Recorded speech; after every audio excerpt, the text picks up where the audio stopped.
안녕하세요. 올해 5월에 결혼한 신혼부부입니다. 저희는 부모님 도움과 저희 둘의 돈을 모아가지고 부천에 3억 8천짜리 아파트를 대출 없이 매수를 했습니다. 그러니까 얼마 안 됐겠네요. 네. 집을 산 지. 그렇죠. 문제는 요즘 들어서 부동산을 잘못 산 거 아닌가. 그러니까 한 5개월 됐는데 벌써 지금 잘못 산 거 아닌가라는 생각이 네. 이제 빠졌다는 거죠. 입지는 괜찮은데 나홀로 아파트라 가지고 상승이 좀 제한적일 것 같고 대출을 하나도 안 썼는데 30대 초반에 이렇게 레버리지 없이 살아도 되나라는 좀 생각이 좀 든다는 겁니다. 간혹 그런 거 있잖아요. 막 진짜 대단지 대규모 아파트 입지 좋은 곳에 있는데 옆에 약간 이름 처음 들어보는 있죠. 뭐 예를 들자면 네. 장미 아파트 뭐 이렇게 해가지고 딱 나홀로 저기 아파트 하나 그 있는 거. 압구정동 가면은 엄청 다들 막 큰 대형 단지들만 있는 것 같은데 거기 뭐 120세대 뭐 네, 이런 것들이 소규모로. 있어요. 근데 그 이름 처음 들어보거든요. 근데도 이제 압구정동 안에 뭐 한복판에 있고 막 그렇죠. 그렇습니다. 그런 나홀로 아파트는 사실 입지는 똑같은 거니까. 그렇죠. 살기는 너무 좋은데 상대적으로 이제 가격이 저렴하죠. 네. 근데 그 가격이 저렴한 이유가 있을 거 아니에요. 이유가 왜 여기 괜히 싸지? 가격이 싸진 않을 거 아니에요. 실제로 매수하고 지금까지 가격 상승은 거의 없습니다. 현재 저희 부부 소득은 월 600 정도인데 내년 5월에 아이가 태어납니다. 요즘 가장 큰 고민은 이제 집을 어떻게 할지. 네. 지금 집을 2027년 1월 이후에 매도. 그러니까 2027년 1월에 사셨구나. 이제 4월, 그렇죠. 5월에 결혼하시니까 1월에 사가지고 뭐 2년이 조금 뭐 딱 지나면. 고치고 해서 이제 이사 들어가셔서 이제 신혼집을 꾸미신 것 같습니다. 신생아 특례 받아서 서울 외곽 8, 9억대 아파트로 갈아타는 게 맞을지, 아이가 태어나면 신생아 특례와 신혼부부 대출 등도 혜택을 받을 수 있어가지고 지금보다 조금 더 좋은데 갈 수 있을 것 같습니다. 다만 지금은 대출이 없지만 이사 가면 대출을 크게 받게 될 가능성이 높은데 금리가 그렇죠. 오르면 부담도 커지고 출산, 육아, 교육비도 늘어나는 시기에 레버리지를 또 키우는 게 맞는가? 그러니까 앞에는 레버리지를 없이 써도 되냐에 대한 고민, 뒤에는 레버리지 쓰면 어떻게 되냐에 대한 고민. 네. 이거 모든 사람들이 다 똑같이 이렇게 합니다. 그러니까 대출 받아가지고 좀 집도 키우고 싶은데 이거 키웠다가 또 안 되면 큰일 나면 어떡해. 이게 그러니까 그런 성향 분들이 있어요. 진짜 대출 받는 거를 극도로 경계하시는 싫어하죠. 분들. 그런 분들 많습니다. 이런 분들은 소액 뭐 진짜 100만 원, 200만 원은 당연하고 이런 그런 건 더 위험한 대출이니까 네. 신용카드 쓰는 것도 되게 위험하다라고 생각을 하시는 분들이 집을 살려고 보면 진짜 몇 억씩 대출을 받아야 되니까 그렇죠. 이거는 아예 엄두를 못 내시는. 네. 그러다가 이제 살 수 있는 집을 내 현금으로만 살려다 보니까 한계가 있죠. 한계가 있으니. 맞아요. 근데 또 내가 산 집 말고 내가 살려던 집, 고민하던 집 있잖아요. 그 대출 받아서 살려고 그쵸. 했던 집은 또 올라가. 그러면은 이게 뭐야? 하면서 또 이제 그때 후회하고 이게 또 반복되기도 합니다. 아니면 지금 집에 계속 살면서 ISA 개인연금 ETF 투자로 자산 쌓는 게 더 현명할까요? 또 대출 없이 살려고. 대출 없이 사는 안정감이 크다. 그러니까 저게 참 이 깨기가 참 어려운 것 같아요. 저거는 그러니까요. 대출 없이 사는 안정감이 크다는 게 당장은 되게 마음 편한데 또 길게 보면은 또 상대적으로 남들은 좀 약간 엑셀 밟고 가는데 속도를 올리면 당연히 사고 위험률이 높아지지만 그렇죠. 먼저 가기도 하거든요. 기름도 많이 써야 되고. 네, 그래서 이제 그런 것들을 하면서도 충분히 좋은 자산 만들 수 있다고 생각합니다. 하지만 나홀로 아파트의 한계 때문에 집값 상승의 기회를 놓치는 것 같기도 하고 아기가 태어난 뒤에는 학군 좋은 곳으로 가고 싶은 마음도 생길 것 같은데 벌써. 그때는 또 집값이 올라. 그러니까 집값이 오를 것 같으면 또 대출을 써야 되는 게 맞잖아요. 그렇죠. 그러니까 이 복잡한 내 마음. 이거 어떻게 해야 되지? 복잡스럽다. 어떻게 될지 걱정입니다. 지금 선택에 따라서 앞으로 5에서 10년 재정 구조가 달라질 것 같은데. 완전히 달라지죠. 진짜. 현명한 방향에 대한 객관적인 조언을 부탁드리겠습니다. 지금 보면 이제 대출 전혀 없이 3억 8,500입니다. 그리고 이제 레이 하나 이제 있으신데 레이는 뭐 경차이긴 하지만 사실 그 내부 공간은 되게 거의 넓어요. 뭐 웬만한 SUV급이에요. 아니 이게 일반 승용차보다도 이게 높더라고요. 네, 맞아요. 한번 타본 적 있는데 이거 뭐야? 그래서 제가 그 예능 무슨 쇼츠 봤는데 그 하승진 선수 있잖아요. 네, 그분도 네. 레이를 타고 생각보다 넓다 뭐 이런 얘기 제가 본 것 같거든요. 생각보다 넓겠지. 그분이 아니 근데 왜냐면 이제 높이가 있으니까. 이렇게 그게 안 되는 거예요. 뭐 다른 차들에 비해서 뭐 세단보다 훨씬 더 높고 또 넓으니까. 그렇죠. 높기네요. 그래서 이제 가성비도 좋지만 사실 제가 봤을 때 이제 뭐 멀리 여행 다니는 분들은 아니고 사실 도심에서 막 대부분 다니니까 이런 분들한테 딱 신혼부부한테 좋은 차인 것 같기는 해요. 그러니까 뭐 상황은 나쁘진 않아요. 근데 돈을 못 모으는 이유는 주식과 부동산 사이에서 갈등 중이다. 포기할 수 없는 소비는 이제 곧 태어날 아이한테는 이제 좋은 거 먹이고 싶다. 그러니까 이제 부모님의 마음으로 좋은 집 살고 좋은 거를 이제 하려는 이유가 다 이제 아기 때문에 그런 거잖아요. 네. 근데 이 마음이 다른 사람들도 똑같거든요. 그러니까 맞아요. 그런 집들이 그거야. 올라가는 거예요. 그러니까. 그래서 그런 집이 올라가는 거예요. 이유가 다 있어요. 여기 왜 싸지? 야 빌라는 이렇게 살기 좋은데 왜 이렇게 싼 거야? 아파트의 그러니까. 반이야? 그러니까 그 마음 그대로 우리 집을 보면 돼요. 됩니다. 이 마음, 내가 갖고 있는 이 마음 그대로 과연 다른 사람들도 우리 집에서 아기 키우고 애를 뭐 중학교, 고등학교까지 키우고 싶을까를 생각해 보면은 어느 정도 답이 나온다. 자, 저축 350만 원 정도 하는데 뭐 ISA에 좀 하시고 이제 청년도약계좌, 연금저축. 지금 요 구성 자체는 좀 어떻게 보세요?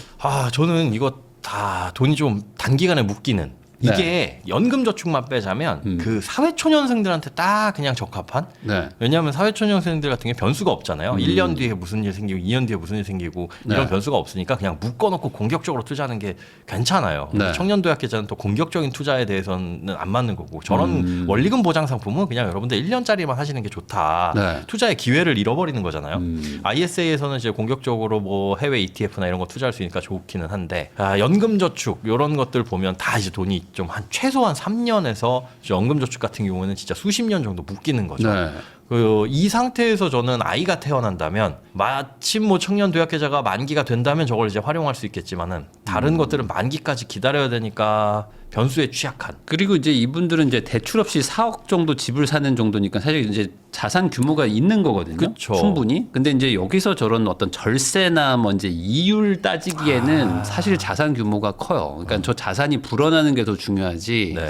여기서 내가 이제 저축을 뭐 1% 2%더 벌겠다라는 게 약간 의미는 좀 이제 멀어지긴 하죠. 이런 거는 이제 딱 총 자산 한 2천 정도 있는 이제 청년들, 이제 막 시작하는 분들, 그런 분들한테는 되게 유의미하긴 하지만 지출 부분도 좀 아껴서 잘 쓰시는 것 같은데요. 네. 근데 뭐 용돈이 정도? 그죠. 저거는 어차피 애 태어나면 확 줄어드니까. 요거 조금 뭐 줄고 그다음에 여기는 이제 플러스 한 60만 원 정도 네. 이제 양육비 같은 게 이제 막 붙기 시작합니다. 그렇죠. 아이한테 막 돈이 들어가요. 애한테는 또 좋은 거 먹이고 싶다고 벌써부터 그러니까. 얘기를 하셨으니까 다만 이제 경계하실 거 저 보험료 적게 내고 계신데 아무래도 지금 이게 집까지 고민할 정도로 이제 아이에 대해서 굉장히 큰 사랑을 지금 막 네네네. 몽글몽글 솟아나신 것 같아요. 아이 태어나면 또 아이 태아보험, 뭐 자녀보험 이런 그런 거 거 든다고 있죠. 애한테 막 10몇만 원씩 보험 절대 하지 마세요. 그러면 이제 뭐 조그만 뭐 몇만 원 뭐 이 정도만 해야 될까? 실손보험과 일단 그냥 몇 가지 진단비 정도면 충분합니다. 엄마 아빠보다 비싼 보험료 내는 것 자체가 네. 그건 낭비다. 그럼 보면 이제 자산은 또 많으시거든요. 순자산이 지금 더 있네요. 더 있어요. 야, 근데 이런 정도인데 대출을 싫어하시면 좀 애매한데. 이거 네. 제가 이런 분 한 40대 후반분을 만나봤어요. 네. 너무 후회하세요. 이렇게 한 10년 더 살면. 네. 네. 그때 가서 진짜 남들 대출 받아 집 사가지고 뭐 할 때 우리는 진짜 대출 싫어가지고 빚 없는 게 본인들의 자랑이었대요. 네네네. 그런 분도 있어요. 네. 근데 그 40대 후반 정도 되시니까 이게 자산이 늘어나지가 않는 거예요. 당연하죠. 당연하죠. 네. 그러니까 보면은 사실 자산 구성에 거의 대부분이 아파트기 때문에 저 아파트가 자산으로서 불어나주지 않으면 그렇죠. 사실 상대적으로 가난해지는 거니까. 전세나 마찬가지. 재산세 내는 네. 전세. 전화 통화를 해서 한번 여쭤보겠습니다. 네, 여보세요? 네. 안녕하세요. 돈 없는 재벌님. 네. 네, 안녕하세요. 네. 사연 보내주셔서 감사하고요. 네네. 우선 지금 사연 내용을 쭉 한번 봤거든요. 근데 이제 네네. 집을 사신 지 25년 1월에 사신 것 같아요. 등기는 24년도 3월에 쳤고요. 네네. 입주를 올해 5월에 결혼하면서 3월 달에 입주를 했어요. 24년에 하신 거예요. 네, 등기는 그때 쳤어요. 3월 달에. 그러면은 뭐 2년 되는 게 26년 내년 초네요? 네, 맞습니다. 네. 그 사이에 오른 게 전혀 없어요. 한 1,500만 원 정도 오르긴 했는데, 네. 근데 다른 데 제가 좀 받았던 서울에 있는 아파트들에 비해서는 거의 오른 게 없다고 봐야 될 것 같아요. 네. 사실 2년을 보유하고 팔아라 뭐 이런 얘기들 막 듣잖아요. 그런 것들은 다 양도세를 비과세 받자고 하는 거거든요. 네네네. 근데 우리는 양도세라는 게 없잖아요. 뭐 사실상 취득세랑 뭐 이런 비용은 다 인정을 받으니까 네네. 뭐 250만 원 공제도 하면 사실 언제든지 팔아도 돼요. 지금은. 네, 맞아요. 네, 그러니까 이사 들어가서 또 이사하고 뭐 이런 뭐랄까요, 뭐 이동 비용, 뭐 중개 수수료, 뭐 이런 것들이 추가로 들긴 하지만 제가 봤을 때는 뭐 이 집을 뭐 더 끌고 가냐 마냐는 그 어떤 세금적인 문제는 없단 말이에요. 네네. 그러면은 제가 봤을 때 이 집은 뭐 1년을 보유했든 3개월을 보유했든 그게 중요한 게 아니고 네. 지금 고민하시는 것처럼 앞으로 이 집이 우리한테 적절한 집이냐 먼저 한번 판단해 보시고 네네. 그리고 남들도 이 집을 좋아할까. 그러니까 대출을 무서워하시는 것보다 사실 더 무서워해야 되는 게 뭐냐면 남들이 이 집을 좋아하냐예요.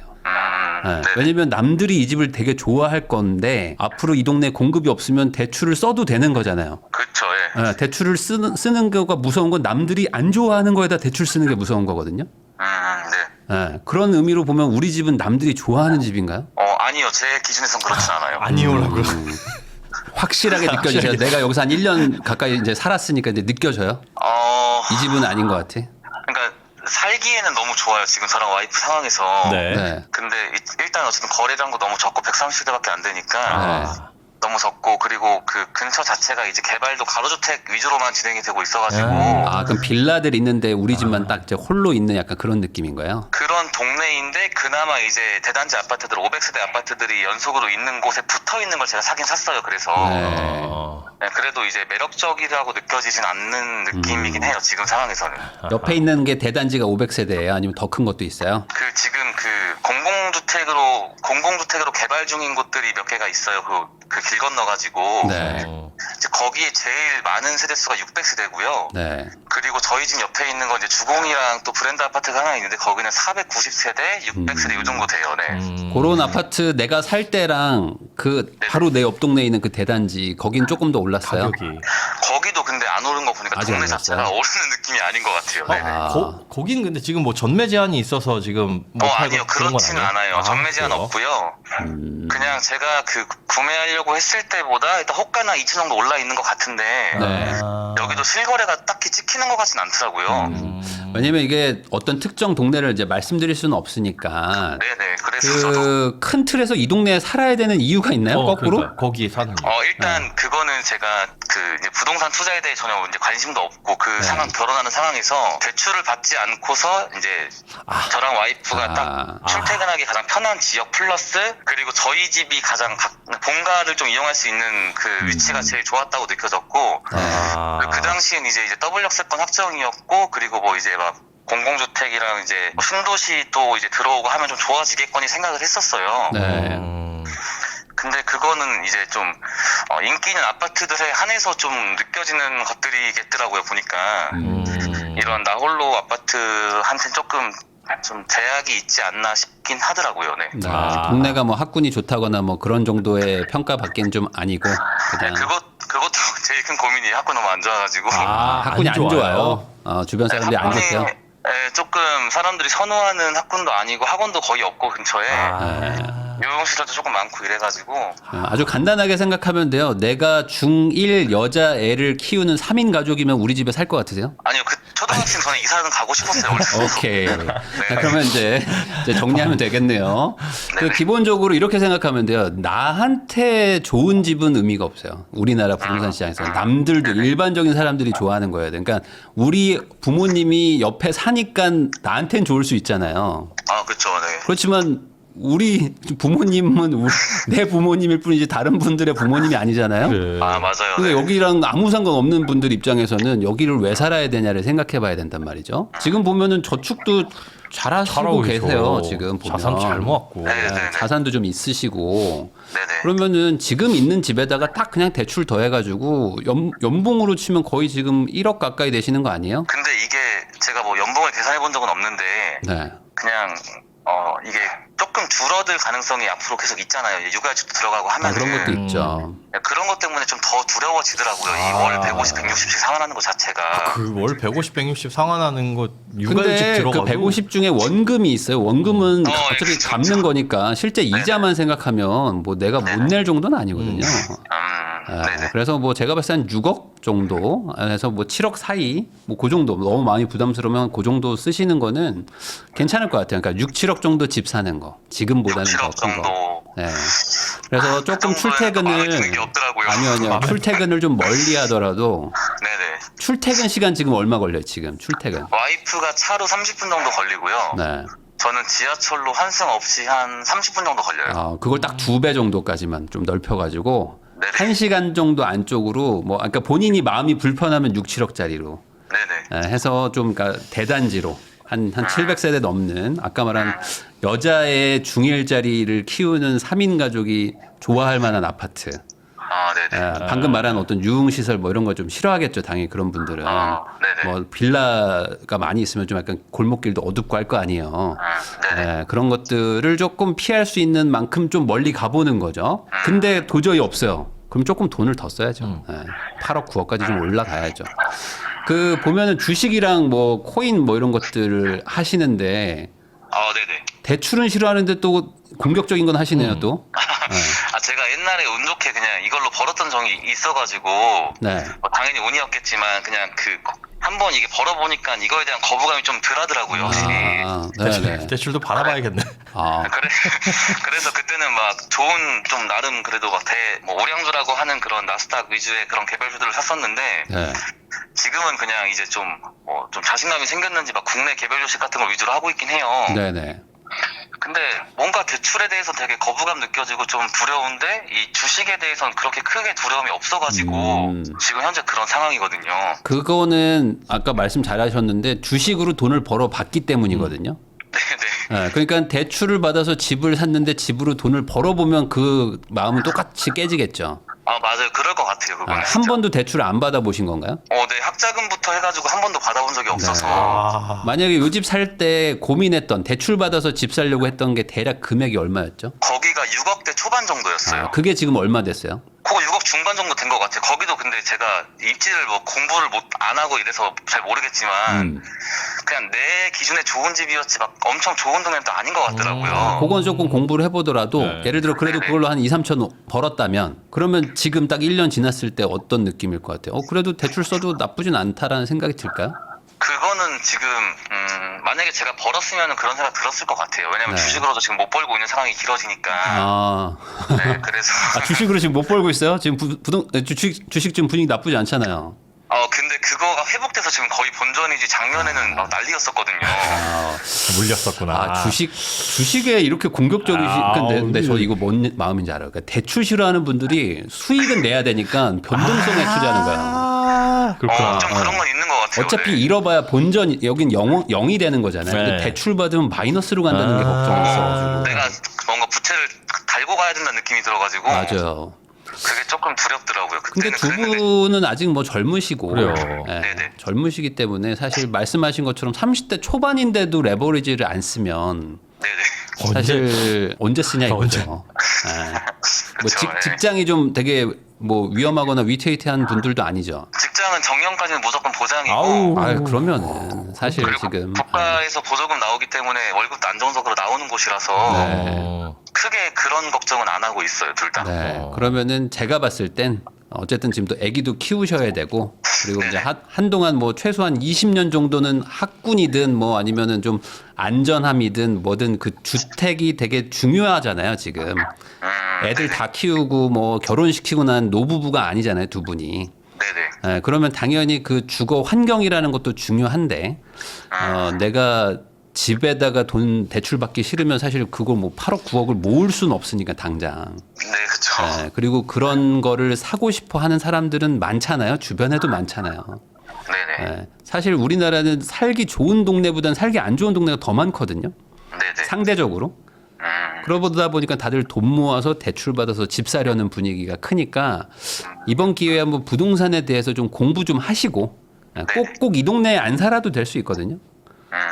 근데 레버리지는 조금 쓰긴 써야 될 것 네. 같습니다. 레버리지는 너무 많이 쓰지 마시고 뭐 한 네. 3억 감당할 수 정도만. 있을 정도는 저도 딱 지금 그 정도 생각은 하고 있어요. 지금- 가게 된다고 하면. 예.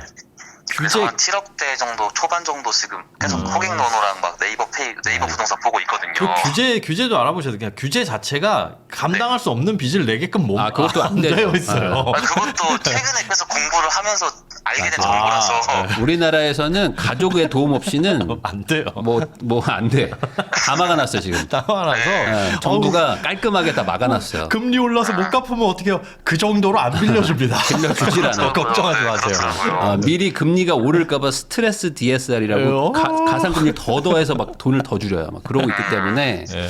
우리나라가 지금 어떤 나라냐. 가계부채 걱정을 지금 몇 년째 하고 있는 나라기 때문에 절대로 만만하게 빌려주지 않습니다. 네. 그래서 이번에 공부를 좀 하시고 이게 제일 문제가 뭐냐면 그 나홀로 아파트가 살기 나쁘다는 게 아닙니다. 거기도 이제 당연히 그 주변의 입지를 내가 저렴하게 이용할 수 있으니까 어찌 보면 되게 경제적인 선택일 수는 있는데 이 집이 내 인생 마지막 집이면 그게 맞아요. 그러니까 우리가 이미 노부부예요. 막 70대라서 우리는 죽기 전까지 그냥 이 좋은 동네에서 그냥 싸게 살고 싶다. 그런 분들한테는 되게 매력적이죠. 근데 우리는 이제 자산도 좀 불려야 되고 하잖아요. 그러면 결국에 팔리냐가 문제예요. 팔리냐. 이게 내 마지막 집이 아니라면 팔려야 되잖아요. 네네. 그럼 누가 사줘야 되잖아요. 그럼 그 사람들은 그쵸. 이 집을 왜 사냐 이거야. 그 집, 이 집을. 마지막 집이길 바라면서. 그러니까 노부부가 마지막 노부부가 이제 우린 여기다 뼈를 가족이 묻겠다.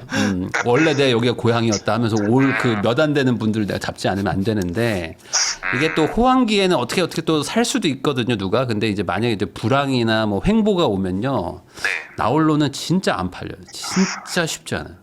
이거는. 진짜 그런 것 같아요. 지금 매물 올라와 있는 거 대비 거래량이 거의 없어가지고 그걸 좀 많이 느끼고 있어요. 요즘 들어서. 맞아요. 그러다 보니까 이런 것들이 이제 좀 상승장이 오거나 좀 분위기 좋을 때 좀 잘 정리하고 나오시는 것도 좀 필요하다.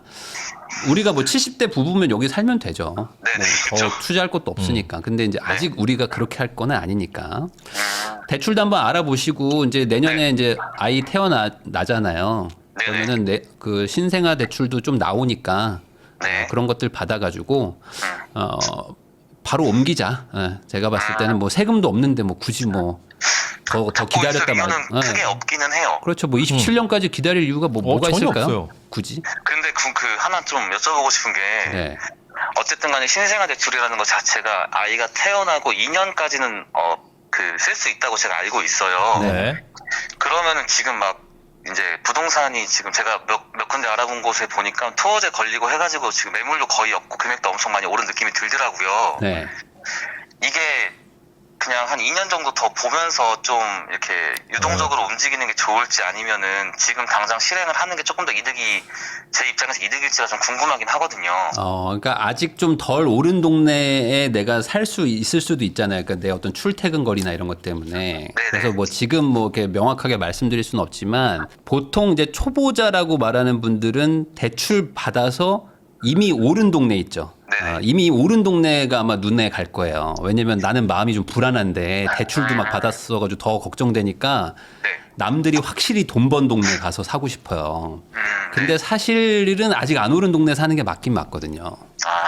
그러니까 어찌 보면 우리 동네가 앞으로 올라갈 타이밍일 수도 있을 수도 있는 거예요. 어딘지는 제가 모르겠지만. 근데 오르더라도 나홀로는 제일 마지막에 제일 뒤에 정말 마지막 끝에 올라가도 갑니다. 항상 그런 말씀 하시는 걸 들었어요. 지방 아파트 같은 경우에는 무조건 대장을 사라 이런 식으로 말씀하시더라고요. 지방 뭐 뿐만 아니라 뭐 웬만해서는 요즘에는. 네, 근데 저희 동네도 뭔가 그게 딱 많이 와닿더라고요. 그런 느낌이. 네. 그래서 사연 신청해봤고. 그러니까 방법은 이미 다 나와 있는 것 같고 본인의 공부를 조금 더 하셔서 네. 결단을 내리는데 제가 봤을 때 굳이 뭐 타이밍을 잴 필요는 없다. 네. 그러니까 우리가 뭐 무주택자면 모르겠는데 어차피 빠져도 얘도 같이 빠질 거 아니에요. 그쵸. 더 빠지면 더 빠졌어. 빠지면 얘가 더 빠져요. 네네. 더 안 좋아지기 때문에. 그러니까 올라도 다른 게 더 빨리 오를 거고. 네. 그럴 거면 뭐 굳이 뭐 기다릴 필요가 있을까? 뭐 우리가 능력이 안 되는 것도 아닌데. 라고 생각하시면 알겠습니다. 좋을 것 같습니다. 네, 알겠습니다. 와이프랑 같이 방송 보면서 네. 진지하게 얘기 한번 해보도록 지금 하겠습니다. 비용은 뭐 나쁘지 않은 것 같아요. 네. 맞죠? 네. 두 분이서 쓰시기엔 괜찮은데 이제 아이 나오면 지출 늘어날 거 고민하셔가지고 그렇죠. 너무 네, 돈 그거는 좀 묶어놓는데 쓰지 마세요. 그 어떤 거요? 청년도약 계좌나 저런 것들. 저거 만기 언제 되세요? 청년도학 계좌? 저거는 원래 계획은 3년 넣으면 비과세로 뺄 수 있다고 해가지고 네. 3년만 넣고 이제 SUV 한 대 뽑을까 했거든요. 중고로. 아니야, 레이가 얘기를 좋아. 레이 좋은 것 같아요. 내가 봤을 때 레이가 좋아. 그래요? 그러니까 저축 잘하시다가 조금 갑자기. 더 잘 될 수 있는 부부거든요. 지금 나쁘지 않아요. 상황 절대 나쁘지 않거든요. 네, 지금 네. 나이도 그런데 뭐 좀 순자산도 있고. 그리고 요럴 때는 한번 달려봐야죠. 네. 너무 안주하지 마시고. 알겠습니다. 네. 네, 알겠습니다. 레이 좀 타다가. 지금 댓글로 잘 나가다가 네, 헛발질. 네, 알겠습니다. SUV 뭐 GV70? 아니요. 그냥 QM6 뭐 2천만 원 정도 하는 그런 거 살려 있어요. 뭐 중고로 사는 거 정도면 뭐 네, 그 나쁘진 정도 않을 수 2천만 원 있는데. 선에서 그냥 근데 중고로 하나 저는 살려고 레이도 했었거든요. 괜찮지 않을까? 당장은. 네. 알겠습니다. 굳이 2천을 거기에 진짜 뭐 레이도 뭐 고장 나고 그러지 않으니까 당장은. 레이도 거의 새 차여가지고 그러면은 뭐 네, 조금 더 아직 타시고 탈만합니다. 조금 더 타도 알겠습니다. 될 것 같습니다. 네, 알겠습니다. 알겠습니다. 네, 감사합니다. 감사합니다. 안녕하세요. 눈 떠보니 지방 신축 아파트 안 오를 것 같은 네. 계약을 한 상태인 게 고민입니다. 때는 작년 말 신혼집을 보러 다니던 중에 사건이 일어났습니다. 당시 저희는 신축 생각도 없었고 부동산에 대해서는 아예 모르는 사람들이었기 때문에 참 겁도 없어요. 이게 문제라니까 지금. 예. 아예 아무것도 모르는데 이게 차에 대해서 아무것도 모르는데 중고차 시장을 간 거야. 야, 어우 위험해. 어디 막 중고차 그거 시장도 있죠. 있잖아요. 네. 뭐 저기 뭐 인천인가 인천, 뭐 수원 막 이럴 이런 데 거. 있거든요. 가면은 이제 쫙 있고 야. 뭐 알아보러 오셨어요? 딱 하면 이제 그때부터 갑자기 소파에 앉혀가지고 옆에 딱 같이 앉았어. 자 이게 지금 700인데 이거 지금 엄청 싸게 나온 거. 이거 침수차 아니에요? 뭔 침수야 지금? 그거 못 팔아요 요즘에. 나 지금 큰일 뭐, 나. 아, 우리 문 닫아요. 말도 안 되는 소리 하고 있냐고 지금 뭐 어디서 이상한 근데 유튜브가 마침 봤다. 작년에 침수가 뭐 심하게 났던 지역이에요. 그 지역이 그런 게 있잖아요. 아무것도 아예 모르는 부린이. 그러니까 였는데 모델하우스를 한 거야. 구경이 그러니까 이게 나갔다. 약간 그거죠. 그러니까 그 부엌에 그 쥐덫이 있잖아요. 네. 쥐덫에 그 치즈 같은 게 올려가 있는 뭐야 저거 하면서 치즈가 여기 왜 있어?라고 하면은 보통은 이제 의심을 해야 되는데 아무것도 모르니 불인이다 일단 덥석. 보니까 이거 치즈잖아 먹으러 가겠다 해서 이제 모델하우스를 가신 거죠. 자, 근데 가격. 이제 모델하우스가 이제 어떤 데냐면 이렇게 생각하시면 좋거든요. 왔다 들어오면 계약시킨다고 작정하고 있는 곳입니다. 네. 거기는. 그러니까 그걸 생각하셔야 맞아요. 돼요. 왜 우리 길거리 가다 보면 네. 그 갑 티슈 나눠주면서 네. 잠깐 얘기만 듣고 가시라고. 그러니까 들어오기만 해봐. 너 오면, 계약이야. 이건 계약인 거예요. 거기까지 아. 들어왔으면. 네, 근데 그러니까. 그걸 제 발로. 그러니까. 그래서 모델하우스는 진짜 이렇게 섣불리 가시면 안 되고 네. 내가 가고 싶은 정말 사고 싶은 것만 가셔도 위험해요. 위험하기 때문에 조심하셔야 됩니다. 그래서 한번 가볼까라고 해서 이제 갔다가 하지만 모델하우스 팀장님의 오늘이 축하금 마지막 지급 날이다. 축하금. 아, 얼마나 축하하면 들어오신 걸 축하합니다라는 거잖아요. 아, 들어오셨다는 방문을 축하합니다. 자, 오히려 첫 신혼집을 제일 비싼 집을 사야 된다. 이제 집 얼마 안 남았다라는 말씀을 3시간 동안 3시간 동안. 아, 이분들 대단. 정원교육 받았네요. 정원교육을 받고 정원교육. 그래서 거절을 못하는 그 아이의 저희 커플은 결국 계약을 해버리고 말았습니다. 그러니까 이게 참 안타깝지만 근데 반대로 얘기하면요. 이 모델하우스에 계신 분들은 진짜 전문가들이세요. 진짜 전문가예요. 저도 이분들이. 한번 분양대 통화를 행사 이런 해봤거든요. 분들. 어떻게 나오나? 네.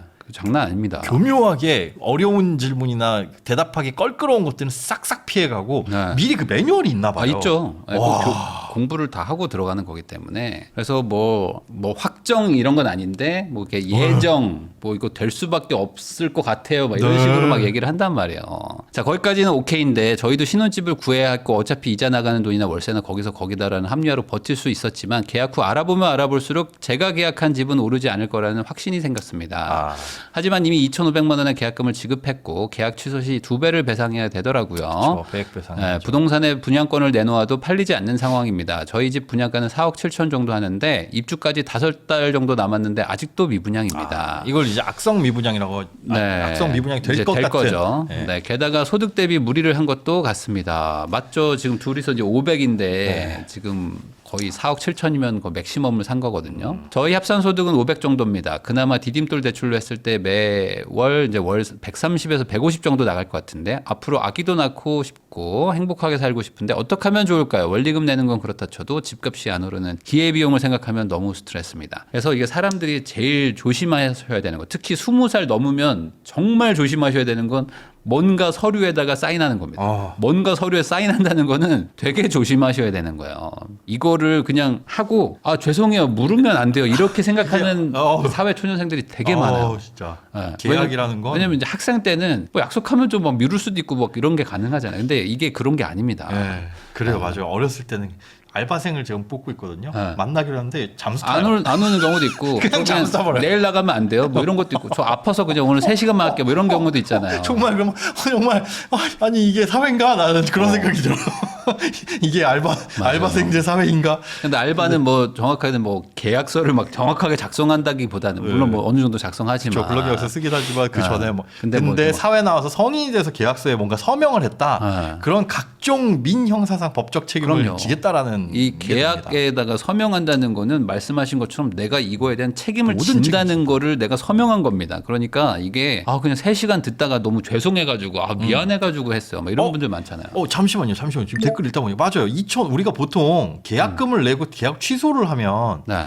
100배상까지는 그렇죠. 안 되잖아. 100배상은 아니죠. 안 되죠. 2,500 날리는 이거 거죠. 두 배를 낸다고 하는 거는 이건 좀 불공정한 계약입니다. 그러네요. 네. 그 부분 이것도 또 두 배는 또 잘못 들으신 잘못- 거 아닐까? 아니면 거기서 압박용 멘트를 했었어요. 팀장님이 3시간 얘기했는데 저 네. 멘트까지 있겠죠. 근데 이제 중공 5개월이면 조금 불안한데 뭐 중도금도 막 내고 하신 거 아닌가? 네, 중도금도 무이자 대출로 이제 뭐 내고 다 그런 하셨으면 상태라. 뭐 이제는 뭐 쉽진 않습니다. 그래서 어쨌든 이제 기회 비용을 생각하면 스트레스신데 문제가 있습니다. 이제 부동산은 이제 살 때 사실 다 결정돼요. 왜냐면 이제 주식은 사고 나서 뭐 손절 치고 막 이런 게 가능하지만 부동산은 손절. 그 100%를 파냐 뭐 못 마냐. 파냐 뭐 네. 이런 거기 때문에 뭐 분할 매도 뭐 이런 것도 안 되고 지분만 한 지분도 20%만 쉽지 어떻게 않고. 팔까 뭐 이렇게. 그래서 이거는 그냥 내가 서명하는 순간 뭐 이제 계약이 이제 성립이 되면 대출 받아가지고 어떻게든 잔금을 내야 됩니다. 그러니까 이게 힘들어지는 건데 네. 자 이제 어쨌든 상황부터 한번 볼게요. 현재는 부모님 댁에서 거주하는데 25이니까 네. 준중형 SUV를 하나 또 전액 할부 할매질 잠깐만 이것도 이따 통화해서 한번 좀 여쭤보겠습니다. 뭔가 이상해요. 네. 오늘 뭐뭐 이제 식비가 아닐 것 같은데. 자, 그래서 포기할 수 없는 소비는 차는 있긴 해야 될 것 같다. 그래서 저축은 이제 0. 결혼 준비하느라 이제 못 하고 있고 지출이 이제 거의 300에 가까운데요. 요 내용들이 뭐 침대 렌탈 이거 참. 좀 전화를 좀 예. 해서 좀 여쭤봐야 될 것 같은데. 뭐, 네, 네, 안녕하세요. 네, 눈 떠보니 신축 계약님님. 네, 맞습니다. 그 렌탈한 침대 위에서 눈 떠보니까 계약을 하신 건가요? 잠깐만 우선은요 여쭤보고 싶은 게 이런 경우들이 많아요. 다른 분들도 많이 겪으시니까 한번 어떻게 그렇게 가서 계약서를 쓰게 됐는지 간단하게 좀 설명해 주시면 좋을 것 같아요. 네. 저는 어차피 결혼을 하게 되어가지고 신혼집을 알아보고 있긴 했었거든요. 네네. 네, 그러다 이제 모델하우스 한번 가보자. 네, 지나가던 중에 막 찍고 있더라고요, 집을. 그래서 찍고 저기 한번 있더라고. 가보자. 집을 살려면 한번 봐야 되니까 모델하우스를 가자 이렇게 연결이 된 거구나. 그래서 네, 우리가 맞습니다. 물건을 살려면 만약에 옷을 사러 가자 그러면 한번 가서 입어볼까? 여기 백화점 매장 가서 입어볼까? 이런 것처럼 그 자동차 매장 같은 느낌으로 생각하죠. 그렇지 그럴 수 있죠. 그래서 그냥 간 거예요. 뭐 이렇게 뭐 네, 맞습니다. 물티슈를 받거나 그런 건 아니었고 스스로. 네, 그런 건 아니었고 스스로. 네, 지나가다가. 얼마나 그분들도 꿀 같은 깜짝 놀랐겠네 진짜. 우와 이거 뭐지 막 이랬겠네. 근데 또 그거 젊은 친구 둘이서 결혼한다고 오니까. 근데 지금 그러면 지금 중도금이나 뭐 이런 거 다 내신 거예요? 네, 5개월 남았으니까. 네, 이제 무이자로 거기서 해주더라고요. 그렇죠. 뭐 다 해줬겠죠. 그러면은 결국에 잔금을 낼 수 있나요 지금? 네, 잔금은 낼 수 있을 것 같습니다. 잔금은 낼 수 있어요. 네네. 그러면은 대출을 얼마 받는 거예요? 대출은 신혼부부가 알아보니까 생애 최초 80%까지 네네네. 되더라고요. 네. 네, 그거 다 받을 생각입니다. 4억 5천에 80%. 그러면은 한 4억 정도 받는 건가요? 네. 대충? 3억 6천. 네, 3억 한 7천 정도. 네. 그러면 130, 150을 못 내는 정도는 아니잖아요. 사실 그렇죠. 둘이 소득 대비로. 합치면. 근데 지금 이미 지출이 그 이자를 제외하고도 거의 300인 거잖아요. 네, 맞습니다. 그러면 사실 더 문제는 그러니까 집이 문제인 것도 있지만은 집과 지출이. 무관하게 어차피 지출이 지금 엄청 많네요. 네, 근데 요게 약간 데이트비 이런 거는 또 여자친구랑 합쳐서 내는 것도 있고 네. 식비 이런 것도 거의 여자친구가 내고 해서 아마 둘이 같이 살아도 여기서 막 큰 변동이 있을 것 같지는 않습니다. 그럼 둘이 여기서 뭐 합쳐서 한 300 정도 보험료나- 쓴다. 그러면 둘이 합쳐서 300 쓰는데 거기에다가 이제 월 130에서 150도 원리금 상환하면 네, 그죠. 저축이 안 되잖아요. 네, 그쵸. 근데 부인장님이 원금 갚는 것도 저축이다.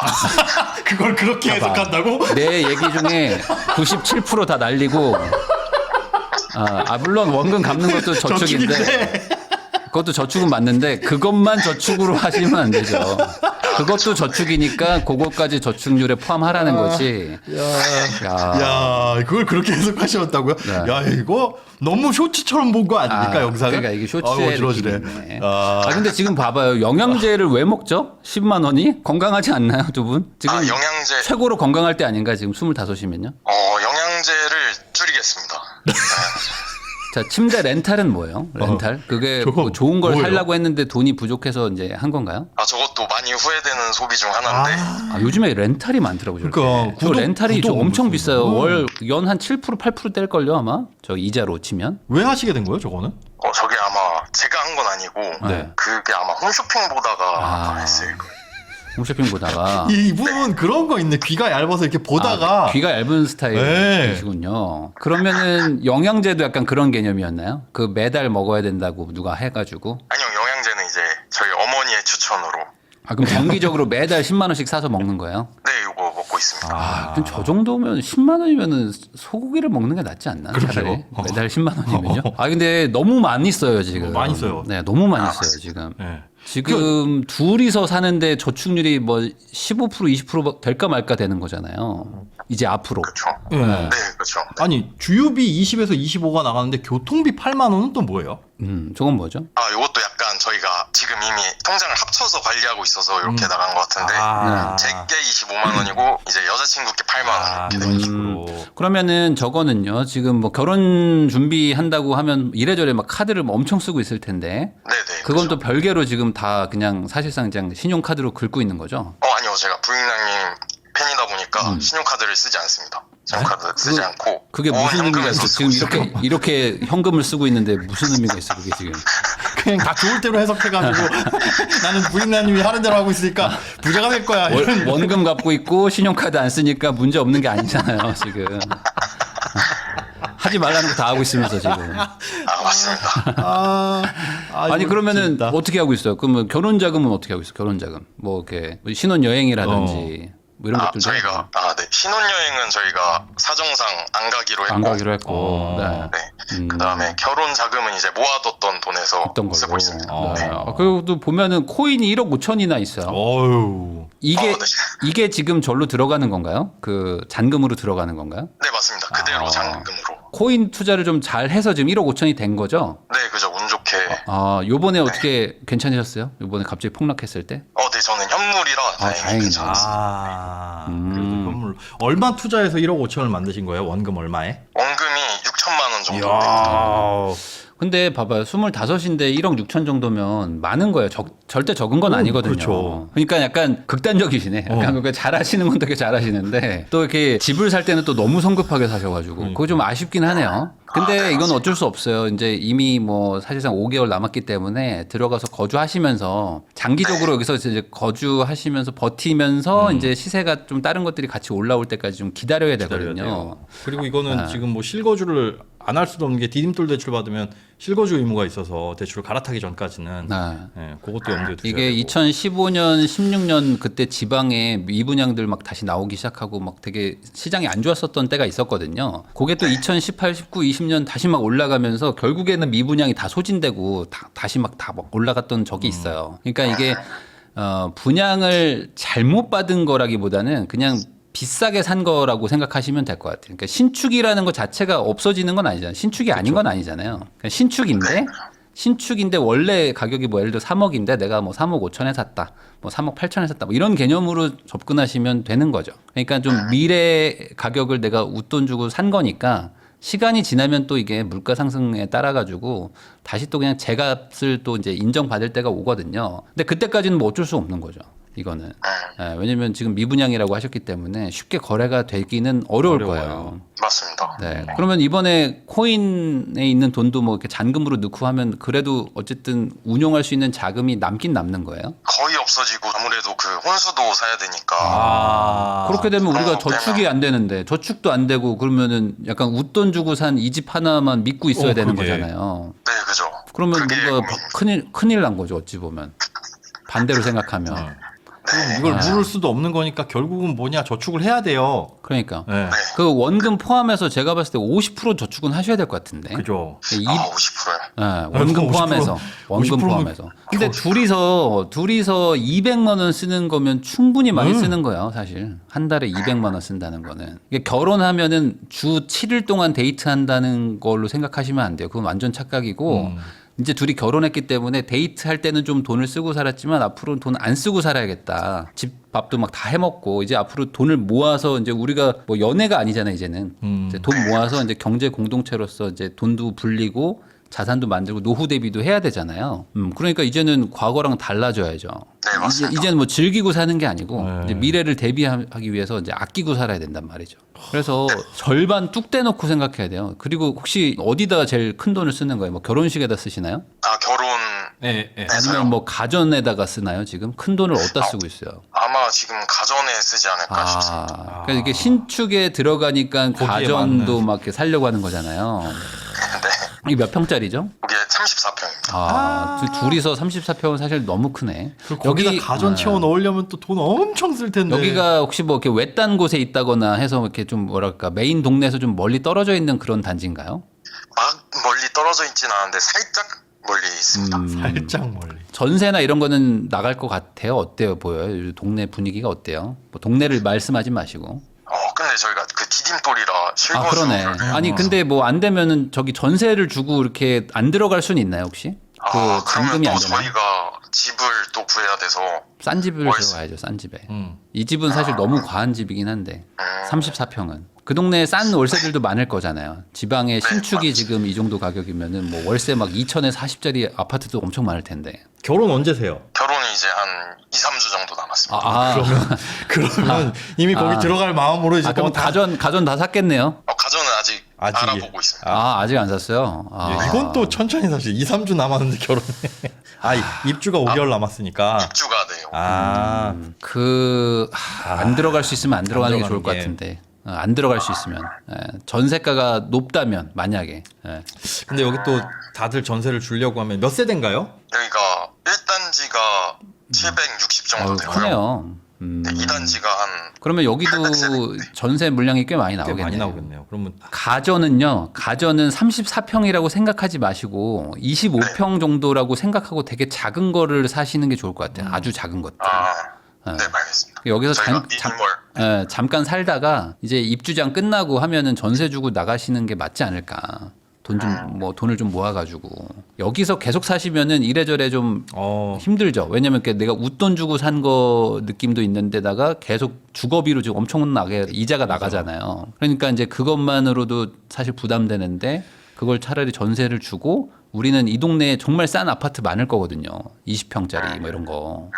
뭐 오래된 아파트들이 있을 거 아니에요. 나는 가서 살기 싫겠지만 거기가 우리가 시작하기 딱 좋은 집이거든요. 그런 데로 가야지만 이제 이자 대비 그 월세가 확 차이가 나면서 그걸로 좀 저축이 될 거예요.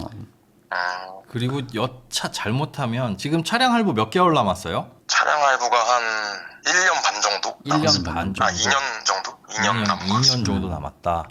그러니까요. 저것도 부담되는 것도 있고. 저거 근데 이제 지방에 계시면 차가 없기가 쉽지는 않을 네. 수 있어요. 맞죠? 대중교통이 없나요? 출퇴근하는데? 네, 대중교통이 쉽지 않기도 한데 근데 이게 제가 차를 22살 때 샀거든요. 네. 요게 차를 사면 열심히 살더라고요, 제가. 열심히 살아요. 열심히 살. 그래서 약간 집도 그 마인드로 접근한 거긴 질러놓고 한데. 빚갚게끔.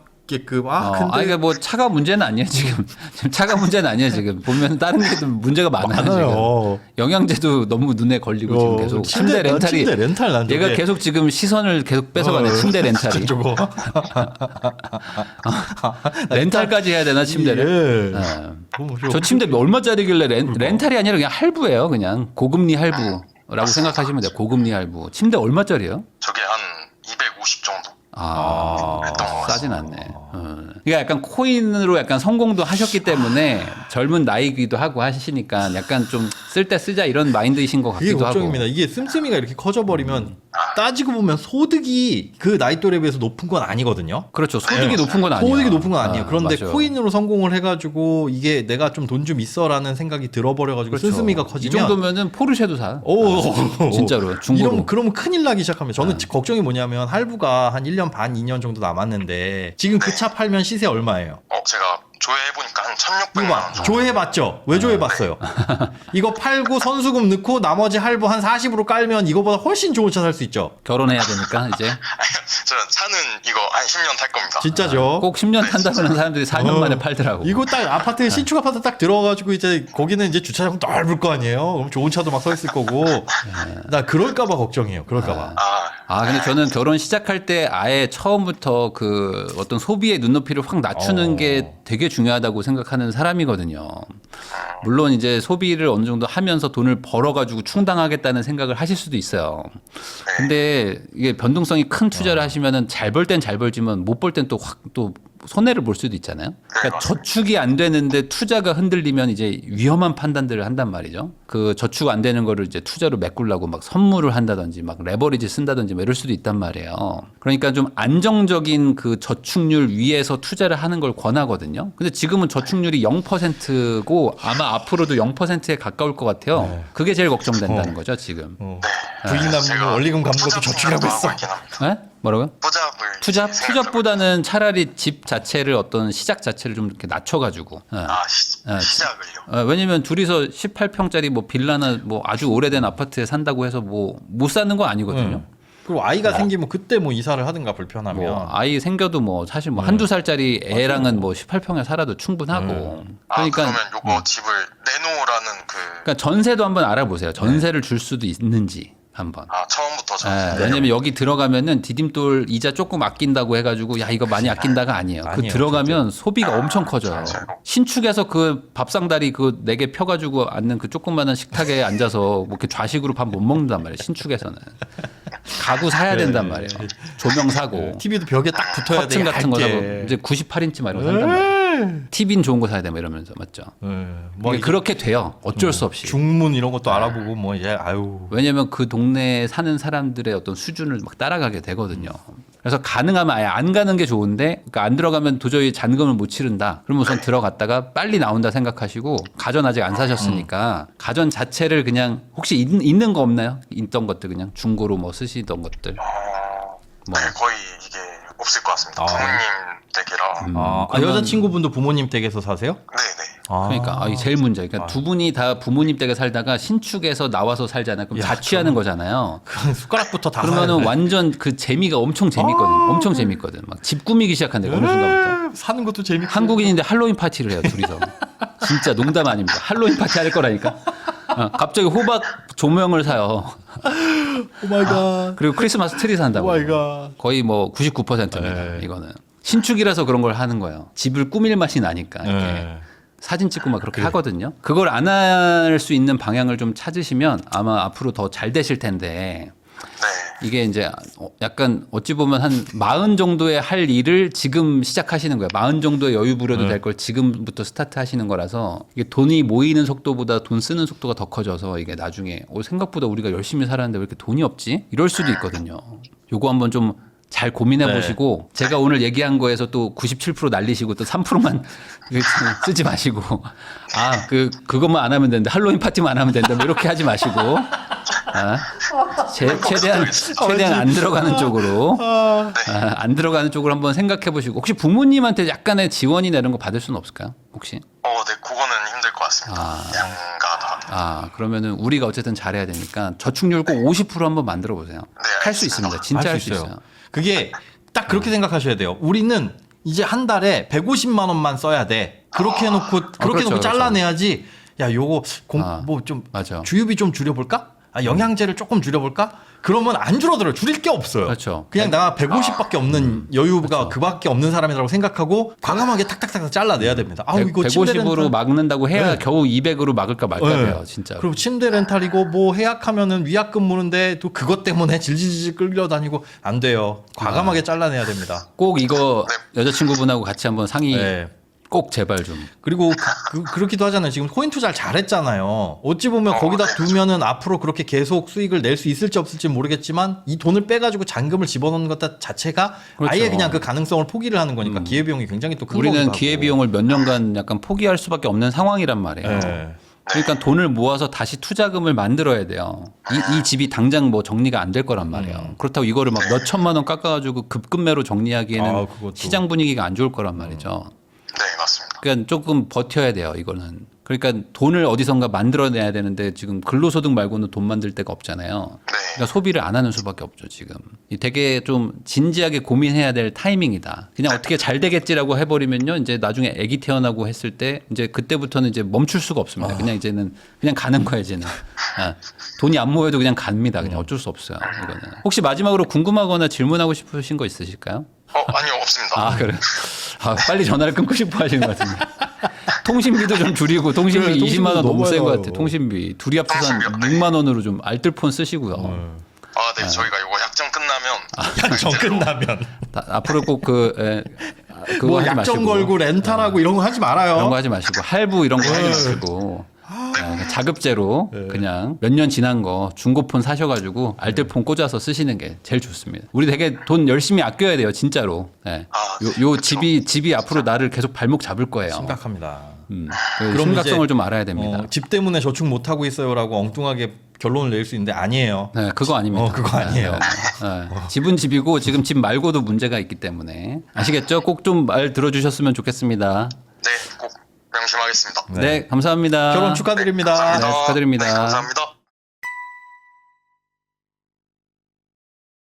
안녕하세요. 집사자입니다. 부인남 채널 좋아해서 보기만 하다가 용기 내서 사연 보내는데요. 저는 4년 전에 코로나 시기에 결혼을 했고요. 남편 쪽 지원으로 전세로 시작을 했습니다. 4년 전에 이미 집값이 너무 상승했다고 판단했고 주변 집값이 너무 비싸가지고 매매는 엄두를 못 내고 전세를 시작했습니다. 한창 오를 때. 한번 떨어졌을 때 구매할 수도 있었는데 남편과 저의 집 매매에 대한 의견이 달라서 한 번 더 전세로 오게 됐습니다. 그런데 그때 알아본 집이 4억이 넘게 올랐더라고요. 네, 맞아요. 이게 뭐 이런 분들이 많아요. 네. 이제는 어쩔 수 없이 상대적으로 덜 오른 아파트를 염두에 두고 있는데 아이가 초등학생 되기 전에 집을 구매해가지고 정착도 하고 싶고 남편 아직도 매매 생각이 없는 좀 답답한 상황이다라는 거예요. 자, 저 또한 지금의 소득과 자산으로 집을 구매하는 게 맞을까 고민이 돼가지고 사연 신청을 하게 됐습니다. 지금의 소득과 어차피 소득은 뭐 알바 소득이니까 그냥 남편분의 소득 500이라고 봐야 되겠죠. 네, 그렇죠. 사실상 뭐 아이가 둘이니까 뭐 주부인 거로 보시는 게 더 맞을 것 같은. 네. 근데 이게 문제가 있어요. 왜냐면 남편분이 거의 주 소득을 벌고 계시니까 그리고 거기다가 전셋집도 부모님이 네, 해주셨다고 그랬잖아요. 남편 쪽에서 그러니까 아내분이 얘기를 해도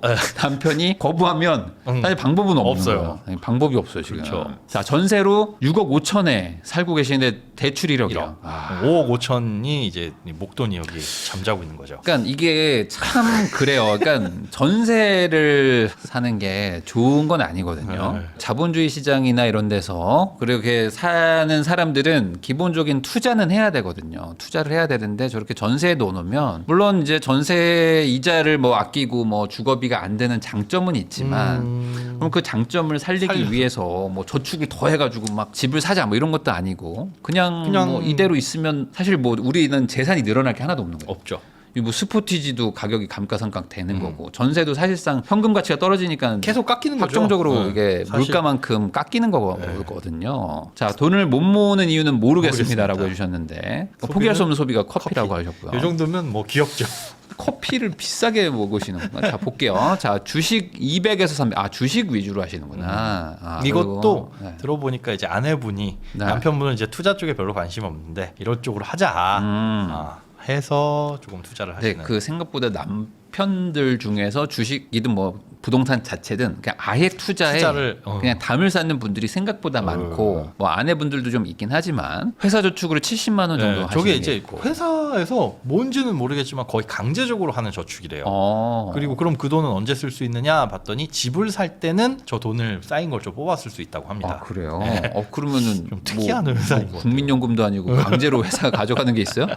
자, 청약 통장 12만 원이 있고 네. 청약은 또 남편분 10, 본인 2 이래가지고 왠지는 모르겠는데. 그러면 이제 우리가 청약을 노리자. 아, 자녀가 2명이니까 야, 쉽지 않은데 네, 나이가 쉽지 지금 30대 초반이시잖아요. 거의 그리고 40대 후반 돼야 될까 말까. 안 돼요. 그리고 소득도 이게 뭐 국민주택, 민영주택 요즘에 특공이나 이런 거 보면 소득 기준이 있잖아요. 네. 소득 기준 외벌이가 신생아가 없으면 20인가 130%고 신생아 있어야지 네. 그나마 조금 유리한. 근데 다행히 신생아 2년 이내 신생하면 뭐 청약을 넣어도 지금 바로 넣어야 되겠네요. 네.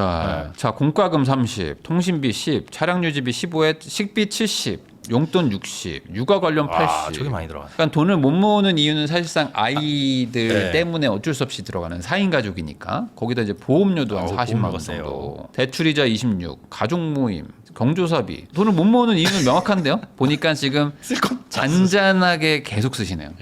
대부분의 어떤 그 사치라는 거를 뭐 해외 여행과 명품, 뭐 외제차 이런 식으로만 생각하는 분들이 많아요. 꼭 그런 분 있어요. 저는 사치도 안 하는데 돈이 안 모여요. 그러니까 그 사치가 그것만 사치가 아니고 아닙니다. 예. 짜잘하게 쓰는 돈도 다 사치예요. 그러니까 저축이 얼마 이하다 그러면 사치입니다. 네. 어떤 분들은 막 GS 25만 맨날 가가지고 막 200만 원씩 쓰는 사람도 있어요. 댓글 중에 어떤 분이 호의호식 하시는구나. 잘 쓰고 잘 먹고 하시는 거죠. 사실 네. 이 정도면 보험료도 어찌 보면 사치의 아우, 저건 일종이라고도 볼 수 있어요. 맞습니다. 그러니까 너무 미래의 어떤 리스크를 내가 과도하게 보호하는 걸 수도 있는 거거든요. 네.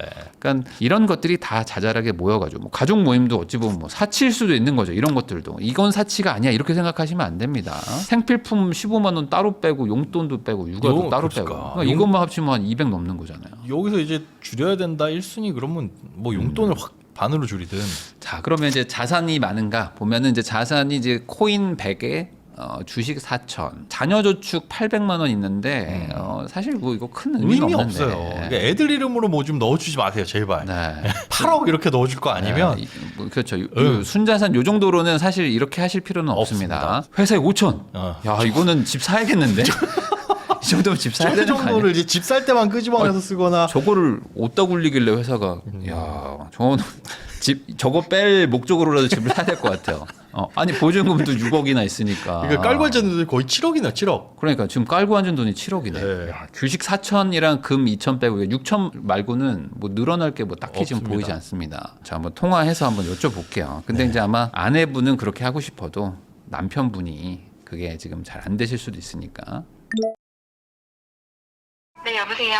아, 네, 안녕하세요. 집사자님. 네, 안녕하세요. 네, 닉네임에서 아주 강렬한 의지가 느껴지는데 네네. 남편분은 집 사지 말자시겠네요, 닉네임. 네. 아, 남편분은 혹시 왜 이렇게 집을 사고 싶어하지 않아 하세요? 하락론자예요. 아, 하락론자. 근데 그 22년, 23년부터 25년까지 2년간 많이 오른 것도 봤잖아요. 봐도 네. 또 올랐으니 떨어지거든. 아, 다시 떨어진다. 네. 그럼 혹시 22년, 23년도 가격으로 돌아오면 산다 이런 마인드는 있으신가요? 그쵸. 근데 거의 막 그냥 말도 안 되는 가격 같아요. 제 기준에. 그 가격엔 안 팔죠. 내가 집주인이면. 아니 뭐 그럴 수도 있고 어쨌든 이제 그러면 22년, 23년 가격으로 돌아오면 산다. 그쵸. 그 완전한 그리고- 그 하락론은 아니네요. 그러니까 왜냐하면 하락론이신 네네. 분들은 아예 영원히 하락할 거야. 우리나라에선 집을 안 산다, 월세만 산다 이런 분들이 많아가지고. 그렇진 않고. 집을 집 사긴 살 가격이- 것이다. 네, 이거는 말이 안 되고, 지금 대출 규제도 해서 어쨌든 단담해도 적고, 앞으로 또 어떤 규제가 나올지도 모르니, 하락할 거라고 예상을 하고 있고, 지금 당장 집을 사는 건 아닌 것 같다. 라는 주장. 단기간 조정이 더 있을 것이다. 네. 그런 거네요. 그리고 저희가 지금 전세 만기가 됐는데도 네. 집주인이 전세금을 안 올리고 그냥 연장을 해주신 거예요. 아, 좋은 분 만났네 또. 야, 네. 이시기에? 그래가지고 이자도 더 대출도 받을 수도 있었는데 그 이자금도 줄어들고 또 심지어 연장도 또 할 수 있는 상황이 된 거예요. 그렇죠. 갱신권. 네. 네. 그래서 그럼 그냥 당장 지금 동일 전세 금액으로 그냥 신규 계약을 네. 해버린 거예요. 그냥 자동 갱신. 그냥 묵시적 묵시적 계약 갱신. 갱신. 네. 그러면 지금 2년 살고 이제 추가로 네. 묵시적 갱신됐고 다음번에 또 이제 계약 갱신 청구권이 남아 있고. 네. 집주인분이 좀 돈이 많으시거나 뭐 여기에 살 이유가 없으신가 보네요. 정확한 사정은 모르겠지만 부동산 측에선 그런 식으로 말씀하세요. 나이가 많으신 할아버지신가 보죠. 할아버지 할머니. 아니요. 자녀로 집을 사주신 것 같은데. 어차피 여기 못 들어오니까. 네. 나중에 돈 모으면 그때 들어와라 해서 이제 계속 살게 하시는구나. 그러면 지금 아이 둘인데 뭐 갓난아이인가 보죠? 네, 이제 9개월 정도 됐어요. 아이고. 그러면은 첫째는 좀 나이가 좀 애가 있나요? 첫째도 3살이에요. 만이 3살. 3살. 청약을 넣어보시는 건 어때요? 지금 2살 미만 아이니까. 제가 그 신혼희망타운 이런 걸 생각했는데 자산은 안 되고 안 되죠. 안 돼요. 최근에 주변에서 청약 시세가 12억이 뜬 거예요. 네. 근데 저희가 생각할 때 그 지역에 12억은 또 아닌 것 같은 거예요. 민영주택이었어요? 그래가지고 그런 것 같아요. 그 지역에 또 12억은 아닌 것 같고.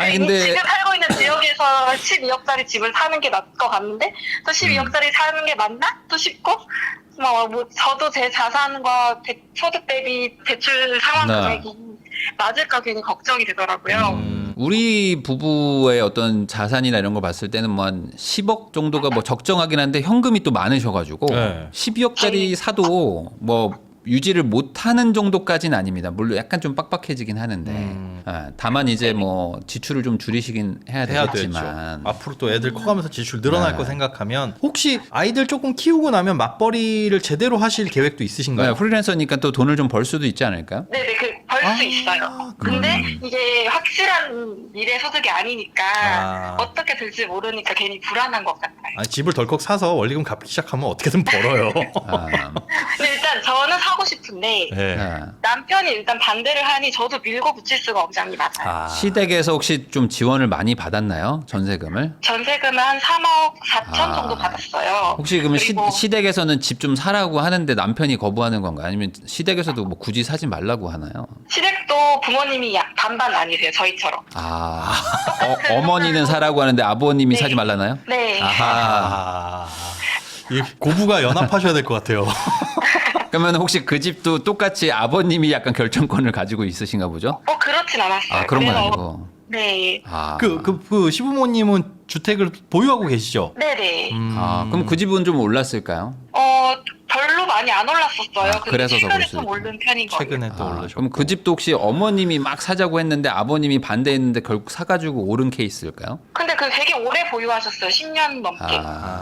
그럼 어머님은 되게 강력하게 집 좀 사라고 하시는 스타일이 아니면 뭐 아예 사면 좋고 아니면 말고 뭐 이러신 거예요? 사라고는 하세요. 사라고. 혹시 그 네. 사라고 하는 이유도 뭐 앞으로 더 올라갈 것 같아서 뭐 어떤 뭐 그런 근거가 있으신 건지 아니면 그냥 막연하게 오를 것 같으니까. 아니 그것도 아니고 막연하게 집은 있어야지. 집은 있어야지. 네네.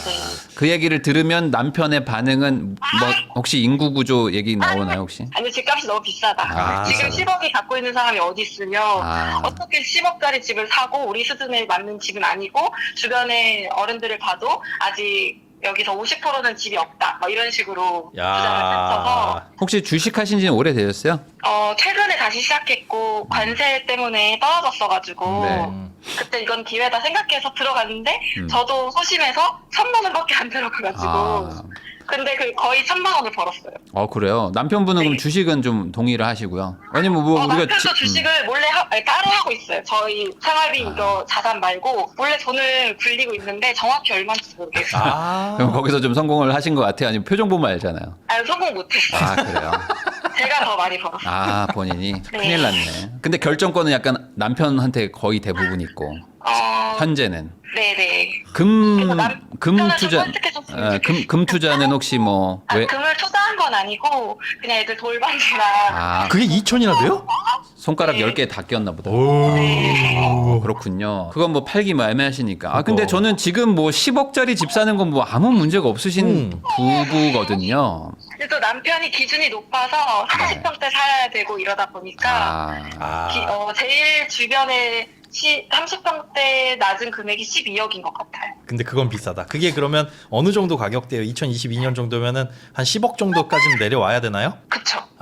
2억이 더 빠져야 된다? 지금 20%가 빠지기는 쉽지 않은데. 쉽지 않죠. 근데 최근에 20% 오른 거예요. 그러니까 그게 지금 빠지기가 쉽지가 않은데. 네, 바닥 다지고 올라가는 느낌인데. 앞으로 뭐 유동성이 더 늘어나면 늘어나고 공급도 없고. 그러니까 서울에 살고 싶으신 거죠? 서울에 사시려고 하는 거죠? 아니 저희 서울은 아니고 근데 분당 중에서도 제일 낮은 그 30평대 집값이 12억이다. 분당 쪽도 공급이 별로 없는데. 뭐예요? 서울 서남부, 그러니까 동남부가 없거든요, 별로. 근데 완고하세요? 완고해. 절대 못 사는 거예요.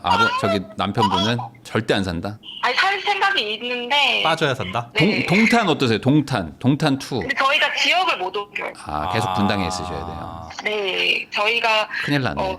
직장, 시댁, 친정 다 여기고 굳이 옮길 필요가 없고 그러다 보니까 근데 분당에서는 30평대를 이 돈으로 살 수는 없는데.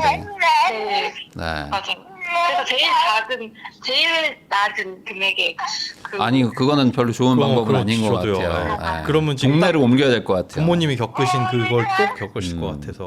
동네 뭐 가까운 뭐 수지라든지 뭐 이렇게 좀 밑으로 좀 내려가면 안 될까요? 옮길 이유가 없어요. 옮기는 게 뭐가 이유가 없어요. 옮기면 되죠. 돈에 맞춰서 집을 사는 건데. 집 사는 게 이유죠. 뭐 다른 이유가 있나요? 우리가 원하는 가격에 원하는 집을 사기 위해서 우린 이사를 간다. 그게 이유입니다. 이사 간다고 해서 뭐 엄청 멀리 가는 것도 아니고. 혹시 부모님이 육아를 도와주시거나 그러시나요? 그렇진 않고 제가 그래요? 전담해서 하고 있는데 제가 이제 만약에 아기가 1살만 더 돼서 2살 정도 되면 어린이집에 가면 그 사이에 일을 해볼 생각이 있어요. 근데 그거는 분당에 안 살고 뭐 수지든 동탄에 가서 살아도 똑같이 하실 수 있는 거잖아요. 제 생각에는 수지로 갈 이유가 전혀 없고 대출을 좀 더 받더라도 분당 안에 살아야 된다고 생각을 해가지고요. 분당 안에 살 수가 없는 순자산이세요. 안 돼, 아직은 안 돼요. 한번 갔다 오셔야지. 자산이 조금 더 있긴 해가지고 네? 어디 또 뭐 어디에? 숨겨놓은 게 있으세요? 땅이 있긴 해요. 그래서 땅은 안 돼요. 땅은 별 의미는 없을 거고. 땅은 나중에 팔리면 같이 한 번에 하면 될 것 같고. 분당은 지금 좀 오른 상태여가지고 많이 올랐거든요. 분당이. 네네 많이 네, 올랐어요. 많이 오른 상태에서 우리가 지금 이 돈으로 사면 정말 뭐 이렇게 투자성이 조금 분당 안에서는 좀 떨어지는. 네. 살짝 떨어져서 그리고 아마 남편분이 설득이 안 되실 거예요. 내가 나보고 이런 집에서 뭐 이 대출을 받고 이걸 사라고 막 이렇게 할 거라 제가 봤을 때는 뭐 동탄 2 정도에 가서 그 대장급 아파트들을 한번 좀 보여주시면서 애들 키우기도 좋지 않냐 뭐 이런 얘기를 해야 되는데 남편분이 뭐 만약에 분당을 고집하신다 그러면은 코인이나 뭐 주식 쪽으로 가셔야 될 것 같긴 한데 남편분도 부익남 혹시 보시나요? 근데 지금 보고 있을 수도 있어요. 아 그래요? 뭐 전화 끊으라고 하시는 분들도 있는데 아니요, 왜냐면 그래도 지금 되게 좋아해요. 중요해요. 중요한 겁니다. 왜냐면 내가 어떤 지역을 정해버리고 뭐 대출도 정해버리고 그다음에 뭐 평수도 평수도 정해버리면 네. 살 수가 없어요. 그럼 돈을 어디서 구해와야 돼요? 집값이 떨어져야만 돼. 이 가격으로 그렇죠. 내려와야 돼. 그러니까 나는 이 기준이야. 그러니까 집값이 비싼 거야라고 얘기하는 거예요. 근데 사실은 정확하게는 집값이 비쌀 수도 있지만 내 기준이 너무 높은 걸 수도 있잖아요. 내 순자산에 비해서. 그럼 만약에 평수를 27평 정도로 해서 근데 그 아니요. 12억 하는 아파트 자체가 안 된다고요? 아니요, 27평으로도 분당에서 좋은 12억대 괜찮은 집을 사기가 쉽진 않을 텐데요. 물론 살 수는 있어요. 살 수는 있습니다. 뭐 분당도 넓으니까. 네, 분당. 근데 그 중에 안 좋은 거를 사게 될 가능성이 높죠. 네. 근데 분당은 제가 봤을 때 한 19억, 뭐 한 20억 요 정도 들고 있는 그 정도 살 수 있는 분들이 분당을 보는 게 전 좋을 것 같기는 해요. 지금은. 그러니까 우리는 그 정도까지는 살 수가 없기 때문에 우리 돈이면은 좀 동탄이나 뭐 이렇게 수지 뭐 수원 요쪽으로 가야 우리도 좀 괜찮은 걸 살 수 있거든요. 좀 소위 말하는 좀 남들이 좋아하는 거, 선호하는 거. 근데 우리가 뭐 지금 부모님한테 도움을 받는 것도 아니고 어차피 그냥 가면 끝인 거잖아요. 근데 받을 수도 있을 가능성은 있어요. 그럼 그거 받으면 그때 나중에 가면 되죠. 한번 나중에 옮기면 되죠. 지금보단 낫잖아요. 지금은 어쨌든 자산이라고 할 수 있는 게 코인하고 주식하고 금밖에 없으니까. 현금도 있긴 한데. 그러니까 현금은 올라가지 않잖아요. 가격이 상승하지 않잖아요. 네. 올라갈 자산에 대해서. 네. 만약에 이러다가 뭐 5천이나 1억이나 더 올라갈 수도 있잖아요. 만약에. 네. 그러면 우리는 상대적으로 가난해지는 거니까. 우리도 뭔가 하나를 사놓고. 그러니까 뭐 예를 들어 뭐 분당에서 월세를 사셔도 돼요. 네. 근데 집을 하나 사놓는 거죠. 어딘가에. 안 사놓는 것보다 나을 수 있으니까. 그러니까 굳이 뭐 분당을 막 이렇게 집착해서 실거주를 하실 필요는 없잖아요. 아직 애기니까. 요 마음을 본인도 좀 포기하셔야 될 것 같은데. 남편만 욕할 수는 없어요. 지금 분당을 벗어나셔야 돼. 내가 봤을 때는요. 좀 마음이 좀 안 좋으신 것 같은데. 아니 안 좋지 않아요. 현실 자각을 분당은 아직 우리가 갈 정도는 아니에요. 아니에요. 나중에 가시면 될 것 같아요. 나중에. 그냥 지금 분당에 살고 있을 뿐이지 그 집을 살 수 있을 정도는 아니에요. 그러니까 분당에 살 수는 있는데 그 집을 권하고 싶진 않아요. 되게 슬퍼하시다. 갑자기 제가 생각할 때는 지역이 좋더라고요. 당연히 아니 좋죠. 좋죠. 그러니까 비싼 거예요. 분당 좋은 동네입니다. 분당이 얼마나 그러니까 좋은데. 분당 중에 제가 말한 그 낮은 가격의 아파트 동네도 제 기준에는 되게 좋다고 느꼈어요. 당연히 좋죠. 분당도 좋죠. 예. 좋은데 그래도 좀 뭔가 그 가격대에 맞는 지역이 다 있거든요. 우리나라는. 네. 그러니까 좀 다른 데 가시는 게 좀 더 그 환금성도 좋고 뭔가 그 남편분 설득도 좋고. 네. 갔다 한번 오시면 되죠. 안될 거예요. 저. 다른 곳으로 분당을 남편도 떠나는 거는 아예 안 된다. 네. 아. 아마 안 될 거예요. 그러면은 어떻게 하고 싶으세요? 혹시 근데 저는 대출을 더 받아서? 네. 그러면 20평대라도 분당에 사자. 네. 그러면 그렇게 해야겠네요. 근데 뭐. 남편이 싫다고 그러고 그럼 뭐 어쩔 수 없는 거야. 이거 답정 너 오늘 특집 고집 특집인가요? 성남도 안 되죠. 당연히 성남역 8호선 라인도 안 되는 거죠. 저는 그쪽에 살았어가지고 저는 괜찮은데. 왜냐면 그쪽도 어쨌든 요 가격대로 갈 수는 있거든요. 네. 안 되나요? 분당이어야 되나요? 그 성남 수정구 뭐 이런 데 안 되나요? 안 되네. 안 되네. 보니까 안 되네. 조금만 양보해 주시면 안 돼요? 20평대여야 돼. 20평대는 괜찮으시고. 한 27평? 아, 네. 알겠습니다. 그러면 어떻게 졌다, 씨. 졌어. 어떻게 해야 될까? 아니 뭐 분당을 사야죠 그러면. 그럼 분당 사야죠. 분당 무조건 분당이라는데. 그러면 분당을 사는 걸로 하고.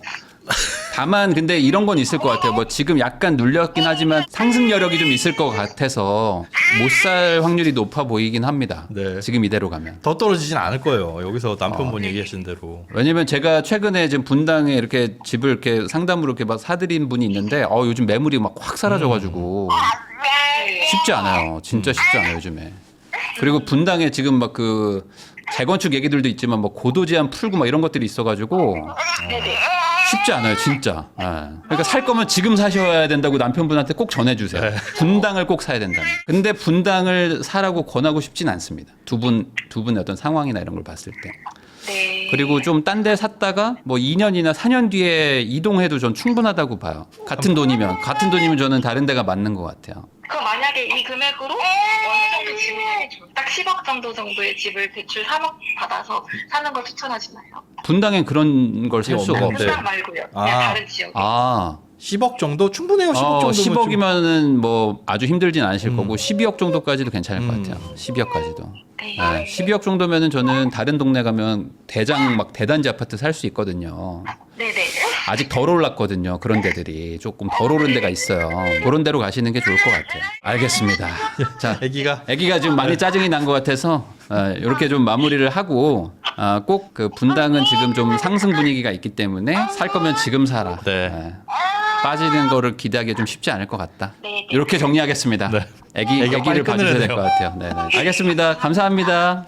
네. 네. 고맙습니다. 예. 안녕하세요. 현재 부산에 살면서 주택 구입에 대해 고민이 있어가지고 사연을 보냈습니다. 24살에 아이가 생겨가지고 갑작스럽게 결혼을 또 하게 되신 거예요. 외벌이로 아무것도 없이 시작하니까 대출금만 갚아나가면서 저축은 거의 못하면서 살았습니다. 7년 전에 살던 빌라에서 이사를 계획할 때 저는 전세나 준신축 구입을 주장했지만 아내는 과도한 대출과 주거 불안정.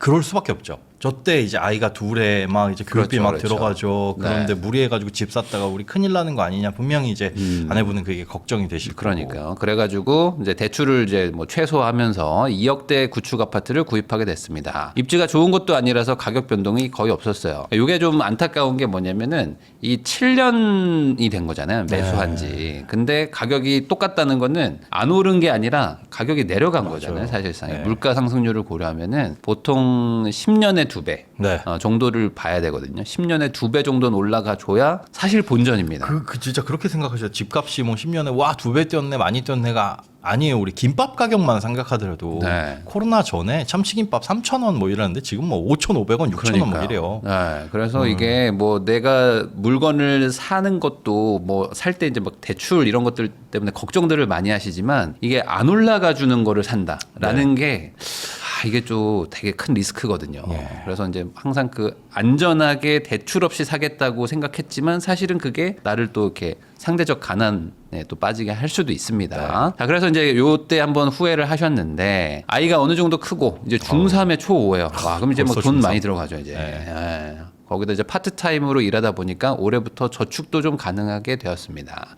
일 시작이 이제 애들이 크니까 이제 드디어 맞벌이를 어느 정도 할 수가 있게 된 거죠. 그러니까 이게 좀 너무 아쉬움이 있는 거예요. 저도 이게 좀 안타까운 게 이게 어릴 때 아이가 어리거나 아이가 뭐 한 명이거나 아이가 없을 때 오히려 그때 좀 공격적인 투자를 하고 좀 바짝 뭘 해야 되는데 이게 이렇게 애들이 커버리면요. 얘네들한테 이제 들어가는 기본 비용이 커지니까 사실 뭐 줄이려고 해도 뭐 이렇게 쉽지 않은 상황이 와요.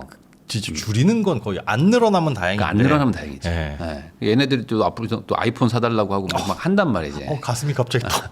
근데 그거 막 한 달 월급치야. 막 근데 이거 막 사달라고 하고 막 이러는 걸 또 안 사줄 수도 없는 막 그 힘듦. 자, 그전에는 버는 돈을 전부 지출했지만 올해부터는 200 정도 여유가 생기고요. 남는 돈은 주택담보대출을 갚아가고 있습니다. 여유가 아직 많으신 상황은 아닌 것 같아요. 네. 지금 살고 있는 집이 30년 된 구축이라서 이사 고민하고 있는데 현재 집 팔고 주식도 팔면 2억 정도 현금이 생길 것 같습니다. 부산에 가고 싶은 주택은 6억 이상인데 부족한 4억 정도를 대출해서 가는 게 맞는 건지 고민이 됩니다. 대부분 뭐 저 정도는 대출은 받죠. 그렇죠. 대부분. 네. 네. 그러니까 뭐 이따가도 말씀드릴 수 있겠지만 많은 분들이 오해하는 게 돈을 모아 모아가지고 집을 살려고 하는데 집을 사서 대출을 갚는 것도 돈을 모으는 거예요. 네, 네. 그러니까 순서를 바꾼 거죠. 현금 100% 모아서 집 사는 사람은 거의 없습니다. 네. 진짜 있다면 왜 돈을 현금을 다 모아서 집을 사셨다고요?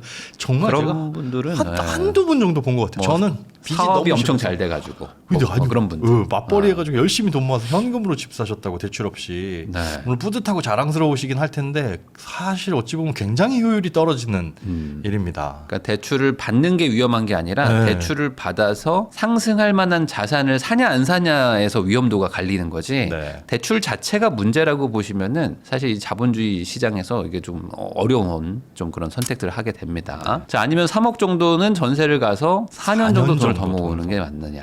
네. 또는 입지가 좋은 4억 구축을 옮겨가지고 살다가 옮겨타기가 맞을지 고민입니다. 부산에서 4억짜리 집을 4% 금리로 대출받아가지고 이득이 있을지도 모르겠네요. 아니면 주식을 할지도 막 고민이 됩니다. 라고 얘기를 해주셨어요. 지금 자가에서 살고 계시고 대출이 이제 한 1억 정도 남았는데 금리가 4%, 월 70만 원 상환하고 계시고 차량 하나 있으신 상태입니다. 돈을 못 모으는 이유는 딱히 없다고 적어주셨는데 아마 있을 거예요. 뭐 사교육이나 뭐 이런 것들을 하시니까 저축률이 20%대. 이실 것 같고요. 포기할 수 없는 뭔가 그 비용이 좀 네. 어디가 아프신가 보다. 병원을 이제 꾸준히 다니셔야 돼서 네. 자, 그럼 한번 전화를 통화하면서 여쭤보도록 하겠습니다. 네, 안녕하세요. 네, 안녕하세요. 뭐 벼락거지님, 안녕하세요. 네. 야, 근데 이제 벼락거지라고 말하기는 참 뭐한 게 이제 7년 전에 살까 말까 했던 거기 때문에 사실 뭐 벼락은 짧게 단기간이잖아요. 7년이면 좀 긴 거니까. 아니, 그때 이제 정부에서 이제 집 사면 이제 떨어진다 해서 네. 안 샀는데 급등하다 보니까 그때 맞아요. 좀 벼락거지 느낌을 네. 좀 느껴가지고. 근데 그게 다행인 시작까지 다행인 거는 지금 부산이 그래도 조금 조정된 이후로 아직 그래도 회복을 못한 동네가 많습니다. 그러니까 이제 요번에 한번 잘 선택하시면 되는 거겠죠. 우선은 지금 그 아내분과의 어떤 그때 좀 이렇게 분쟁이 있어가지고 결국에는 2억대 아파트를 샀는데 그 이후로 가격이 좀 올랐다고 했잖아요. 그러면 현재 아내분의 생각은 우리가 그때 샀던 게 맞았다. 여기까지는 다 이제 설득이 되신 건가요? 네, 그까지는 되고 이제 주변에 가고 싶은 단지도 한번 다녀보고 하고는 있어요. 네. 그러면은 결국에 이제 집을 사자라는 거는 이제 얘기는 다 된 거고 그리고 이제 이 상황에서 얼마짜리를 사냐 이제 이거에 가지고 이제 고민이신 것 같은데 현재 지금 아내분이 파트타임으로 일하신다고 했잖아요. 요거가 혹시 돈이 뭐 더 벌리거나 아니면 뭐 정규직으로 간다거나 이럴 수도 있나요? 왜냐면 둘째가 초등학교 5학년이면 이제 다 커가지고 그 특별히 막 손이 막 많이 가거나 이러진 않는데. 아무래도 그렇게 될 수도 있을 것 같아요. 조금 지나면. 그러면은 조금 늘어날 수는 있을 것 같아요. 지금보다 좀 소득이 늘어날 수 있다. 네네. 본인이 하고 있는 일도 기술직이라고 하셨는데 여기도 좀 연봉이 꾸준히 올라가고 좀 안정된 직장인가요? 뭐 당장 뭐 회사가 뭐 어려워진다거나 그러진 않을까요? 그런 건 아니고 임금도 좀 꾸준하게 상승하는 정도. 다행이네요. 돼서. 참만 다행이네요. 그러면은 뭐 딱히 지금 나이대를 고려했을 때 뭐 너무 보수적으로 접근하실 필요는 없을 것 같다는 생각이 좀 드네요. 근데 이제 부산에 이제 4억을 4%로 대출 받으려니까 이게 네. 이게 갚아 나가는데 걱정이 좀 되더라고요. 이게 뭐 그 정도의 상승이 있을지 이런 게 네. 걱정되기도 하고. 맞습니다. 근데 이제 다들 그런 얘기들을 하거든요. 부산에 지금 뭐 살려고 하는 분들이 지금이라도 이거 다 정리해서 뭐 수도권 가야 된다 뭐 이런 생각도 하시는데 사실 우리는 계속 부산에서 살아야 되잖아요. 그렇죠. 맞죠? 그리고 앞으로 뭐 최소한 20년 이상 사시지 않을까요, 여기서? 네, 맞아요. 더 살 수도 있지 않나요? 혹시 뭐 이사 갈 마음 있으신가요? 수도권으로 다 가족들 데리고 가실 생각도 있나요? 아니요, 그런 건 없어요. 네. 그러니까 그런 게 없다면 뭐 계속 전월세를 살 수도 없는 노릇이니 제가 봤을 때는 부산에 사냐 안 사냐가 아니라 부산에서 좋은 거를 살 수 있으면 최대한 좋은 거 사자. 그렇게 해야 된다라고 저는 생각하거든요. 왜냐면은 이렇게 뭐 수도권이 막 올라간다고 해서 뭐 글로 가시는 분들도 분명 있는데 우리가 지금 순자산이 많지가 않아서 그래요. 지금 순자산이 지금 한 2억 정도 되시는 것 같더라고요. 네, 맞아요. 이걸로 지금 수도권에 아주 뭐 괜찮은 걸 산다라고 하기가 좀 쉽지가 않습니다. 현실적으로. 그렇죠. 네. 근데 부산에는 살 수 있어요. 부산은 충분히 살 수 있다. 이 정도면. 그래서 저는 부산에 어차피 거주도 하실 거라면 부산에 사는 건 맞고 제일 좋은 거 사자라는 생각이시는 게 맞을 것 같은데 저는 이제 소장님한테 한번 여쭤보고 싶은 게 지금 저축률이 29%니까 이걸 좀 더 높여야 뭘 더 사든지 뭐 할 거 아니에요. 그렇죠. 네. 아무래도 이 대출을 또 받으려면 지금 파트타임으로 일하고 계신 거죠, 아내분께서. 그렇죠. 이제 시간을 좀 줄여서 네. 회사에 다니고 있거든요. 회사에 그러면은 이제 4대 보험 다 되고 근로자로 계신 건가요? 그렇죠. 오후에만 이제 일하는 걸로. 오후에만 일하시는. 그거를 조금 가능하시다면 높여야지 대출 여력도 많이 나오세요. 이제 DSR이나 이런 것도 있고. 한편으로는 지금 뭐 보금자리론이나 이런 걸 받으실 수 있는 소득은 이미 초과를 해버렸잖아요. 네. 그러니까 되게 애매한 거예요. 소득이 아예 높아서 그냥 우리 돈으로 해. 아유, 좀 저금리 못 받더라도 이러면 뭐 상관없는데 정책 대출은 정책 대출대로 못 받을 정도의 소득이 돼버렸고 그렇다고 소득이 왕창 높은 것도 아니고 애들 둘이 있으니까 또 지출도 많고 이 상황에서 할 수 있는 건 그냥 막 진짜 쥐어짜가지고 저축액을 늘리거나 아니면 소득을 높이는데 노력을 하시는 수밖에 없거든요. 네. 근데 아내분이 지금 하시는 일이 혹시 아내분의 전공이나 이런 것들과 관련이 있어서 그쪽으로 가시는 건가요? 아니면은 하실 만한 일이 공백이 생겨가지고 지금 이 일을 저임금으로 받으시면서 하시는 건가요? 이제 공백이 아이 키우다 보니까 공백이 생겨서 이제 네. 저임금으로 다니는 거죠. 제가 최근에 직원을 구하다 보니까 정말 이제 일하실 분 구하기가 너무 힘들어서 얼마 정도 줘야 될지를 시세를 파악을 해봤더니 몸 쓰는 일이긴 하지만 저희 입장에서 못해도 300을 드려야 돼요.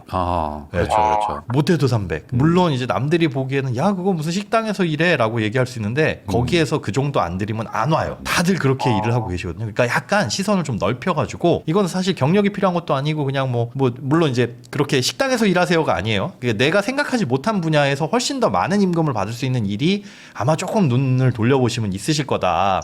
당장에 한 달에 150만 원이 급하실 수도 있는데 요거 소득을 좀 늘리는 데 집중을 하시는 게 일단 1번일 것 같아요. 지금 줄일 수 있는 거 애들 크는데 이제 교육비를 쓰시는 게 70만 원이네요. 근데 지금 보험이랑 가족계랑 해가지고 뭐 나가는 돈이 되게 많으신데 뭐 지병이 있으신가요? 의료비를 줄일 수 없다고 적어주셔가지고. 의료비는 이제 와이프가 이제 병원을 좀 대학병원을 다니는 게 있어서 그게 좀 줄이기는 힘들 것 같아서. 그러면은 저 보험으로 그게 많이 충당이 되고 남은 돈이 또 20만 원씩 또 내시는 거예요? 네, 맞아요. 그러면 저 보험료 42만 원을 내면 1년에 500인데 그 500을 내고 혹시 그 이상을 계속 뭐 혜택을 받고 계시는 건가요? 저하고 아이들은 못 받고 있긴 하죠. 그러면 본인은 어떤 뭐 지병이 있거나 가족력이 있거나 뭐 그러세요? 그런 건 없어요. 그러면 혹시 뭐 그 유전이 되는 그런 질환을 아내분이 앓고 계시는 건가요? 아이들도 이렇게 좀 보험료를 많이 내고 계세요? 뭐 유전이 수도 있어서.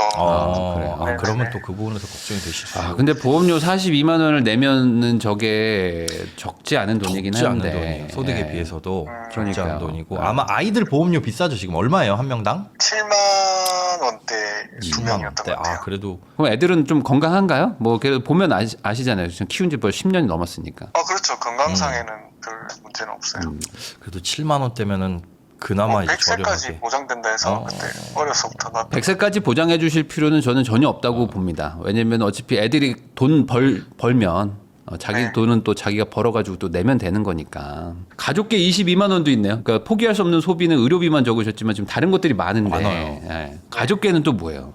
이제 그 양가 부모님한테 네. 이렇게 좀 혹시 이제 나이가 들어가시니까 미리 조금씩 모아 넣자 해서 이제 모으고 있는 거긴 하거든요. 그러면 어떻게 하고 싶으세요? 예를 들어 이렇게 생각을 하셔야 돼요. 지금 그러니까 그 7년 전에 우리가 한번 집을 안 사가지고 뭐 상대적인 손해죠. 그때 뭐 2억이 올라갈 만한 집을 샀었다면은 뭐 대출 이자 갚고 한 것들을 다 이제 뛰어넘는 이득을 얻었던 거잖아요. 네네. 근데 이제 그때 조금 그 걱정이 돼가지고 이제 좀 저렴한 집을 샀더니 상승이 없었잖아요. 그러니까 뭐 이자도 안 냈지만 상승도 없으니 결론적으로는 손해잖아요. 자, 그렇게 따지면은 앞으로도 똑같은 일들이 반복될 수도 있지 않습니까? 네. 그러면은 이번에는 우리가 가진 순자산에다가 대출을 더해서 집을 사야 되는데 대출 이자의 어떤 부담이 분명히 온단 말이에요. 지금보다 더 돈이 나가는 거잖아요. 그럼 어딘가에서 줄여야 된단 말이에요. 그럼 어디서 줄이고 싶으세요? 차를 팔까 생각 중이죠. 차 팔아도 지금 유류비 15만 원인데. 4인 가족으로 차가 한 대는 있어야 될 것 네. 같고요. 우선은 제가 차가, 보기에 가족 개 하시는 거 저거 누구랑 하세요? 형제들이랑 하시는 거예요? 네, 형제들, 양가 형제들. 지금 얼마 모여 있어요? 그 양가 합쳐서 한 500만 원 정도. 그 정도면 차라리 지금 부담이 네. 한 가구에서 22만 원씩은 굉장히 큰 부담이긴 하거든요. 차라리 저걸로 지금 내가 우리 가정에 돈을 모으는 거에 집중을 하시고 그게 해소된 다음에 어느 정도 여유가 생기면 목돈을 capture하는 게 훨씬 더 낫지. 평상시에 조금씩 모아서 저것도 공격적인 투자는 또 못 하잖아요. 분명히 어디 뭐 월급 저기 뭐 적금 통장이나 이런 거 아니면 CMA 이런 거에 모아두실 거고 저걸로 S&P 500 이런 거 투자하시지 않을 거 아니에요. 그렇죠. 네. 그러니까 지금 소장님 말씀하시는 게 뭐냐면 우리가 아직 뭐 나이가 많지 않기 때문에 지금은 뭔가 자산을 투자를 해야 네. 되는데 우리가 지금 가지고 있는 것들 중에서 자산이 불어나는 게 없어요. 그러니까 주식 4천만 원 받고는 없어요. 지금 아파트는 안 올라간다면서요. 네네. 저건 또 네. 무슨 주식이죠? 그 우리 사주랑 네. 뭐 연금은 계속 넣고 있고요. 연금이요. 예. 연금저축. 그러니까 이대로 가면 안 돼요. 그러니까 왜냐면 그러니까 저축도 30%밖에 안 되는데 자산이 불어나지도 않아요. 그러면 그냥 시간이 흐르는 것뿐이거든요. 시간이 흘러버리면 나중에는 공격적인 투자를 못 하게 돼요. 이제 애들이 더 커질 거잖아요. 그렇죠. 그러니까 현실적으로 지금은 그 미래를 대비하는 그러니까 뭐 지금 보험이나 가족계나 이런 것들이 다 연금이나. 미래를 대비하는 건데 미래를 대비한다는 거는 현재를 챙겨놓은 다음에 남는 돈으로 미래를 대비하는 거잖아요. 근데 우린 지금 현재를 챙기지 잘 못했는데 미래만 대비하는 거예요. 이렇게 되면은 뭐 계속 뭐 이대로 갑니다. 그냥 이 상태대로 쭉 가는 거죠. 뭐 그거를 원하시면 뭐 그렇게 하셔도 되는데 이렇게 되면 또 다시 한번 네. 몇 년 지나서 그때 뭐라도 좀 해놨어야 됐는데라고 하면서 또 후회하실 수가 있다. 그렇죠. 그리고 지금 아까 220 지금 주택담보대출 뭐 이런 거 갚는 거 생각을 해보면 연금저축 나머지 남는 돈은 저축을 하시는 게 아니라 지금 주택담보대출을 추가로 갖고 계신 거죠. 그렇죠. 이제 그 주식 담보대출 63만 원 정도 받고 200만 원을 추가로 넣고요. 주식담보대출? 그러니까 지금은 제가 봤을 때 목돈을 모으는 시기가 아니라 뭔가 투자를 하셔야 되는 나이대거든요. 그러니까 저 저축을 200을 하셔도 어차피 1년 지나면 3천 정도 저축이 되는 건데 예를 들어 내가 어떤 자산을 사놓으면 그게 3천 이상 오를 수도 있는 거 아닙니까? 예를 들어. 그렇죠. 네. 그러니까 지금은 어떤 투자를 잘 하셔야 되는 나이대고 그걸 하셔야 되는 거지 지금 뭔가 돈을 차곡차곡 쌓기만 하면 불어나는 건 하나도 없어요. 우리는 그냥 월 한 200만 원 정도 그냥 내가 번 돈을 저축하는 그거 말고는 없는 거예요. 네. 그럼 이게 상대적으로 속도가 너무 느리거든요. 너무 느리고 네, 그리고 너무 지금 느려요. 그 먼 미래를 준비하기 위해서 연금저축 20을 내고 계시지만 이게 사실상 1년에 240이고 10년 모아야 2,400입니다. 두 배의 수익률이 낮다고 해도 5천만 원 정도라고 넉넉 잡아 볼게요. 그렇다고 해도 그게 노후에 큰 보탬이 될 수 있을 만한 엄청난 힘이 되는 건 아니거든요. 그런 걸 잘 생각하셔야 돼요. 지금 20만 원은 사실 커요. 네. 근데 저런 것도 좀 낮추시고 낮추시고 다른 그래서, 곳에 지금 집중이 막 분산된 저걸로 걸. 뭘 하실 건지 모르겠지만 혹시 뭐 부모님이 아프시거나 해서 목돈이 나갈 거라는 거를 걱정하시면 그거는 그냥 그때 그런 일이 생기면 뭐 차라리 뭐 내가 뭐 신용 대출을 받든 뭘 하든지 해서라도 내자라는 생각으로 하시고 지금은 우선 당장 뭔가를 좀 챙겨야 된다. 그러면 뭘 챙겨야 될까? 제가 봤을 때는 지금 혹시 주식 투자 잘하세요? 어때요? 뭐 몇 년 해보셨어요? 주식 투자는 그렇게 크게 하지는 않고 우리 사주 하고 있고 아니면 우리 그 사주만. 연금 통해서 그냥 미국 주식만 사고 있어요. 본인의 어떤 투자 어떤 능력이나 이런 것들을 대충 생각해 보시면 주식으로 좀 큰 돈 버실 수 있을 것 같으세요? 아니면 난 좀 그런 성향이 아니세요? 큰 돈까지는 아닌 것 같아요. 막 공격적인 막 투자하고 막 뭐 조사하고 막 알아내가지고 막 파고들고 막 이런 성향이세요? 아니면 그냥 안정적으로 그냥 천천히 하겠다? 근데 그냥 적립식으로만. 안정적으로 그냥 네. 그러면은 사실 주식이 뭐 10% 올라도 400만 원 오르는 거거든요, 1년에. 그러니까 400만 원이 불어난다고 해서 우리한테 지금 유의미한 어떤 자산 상승은 아니란 말이죠.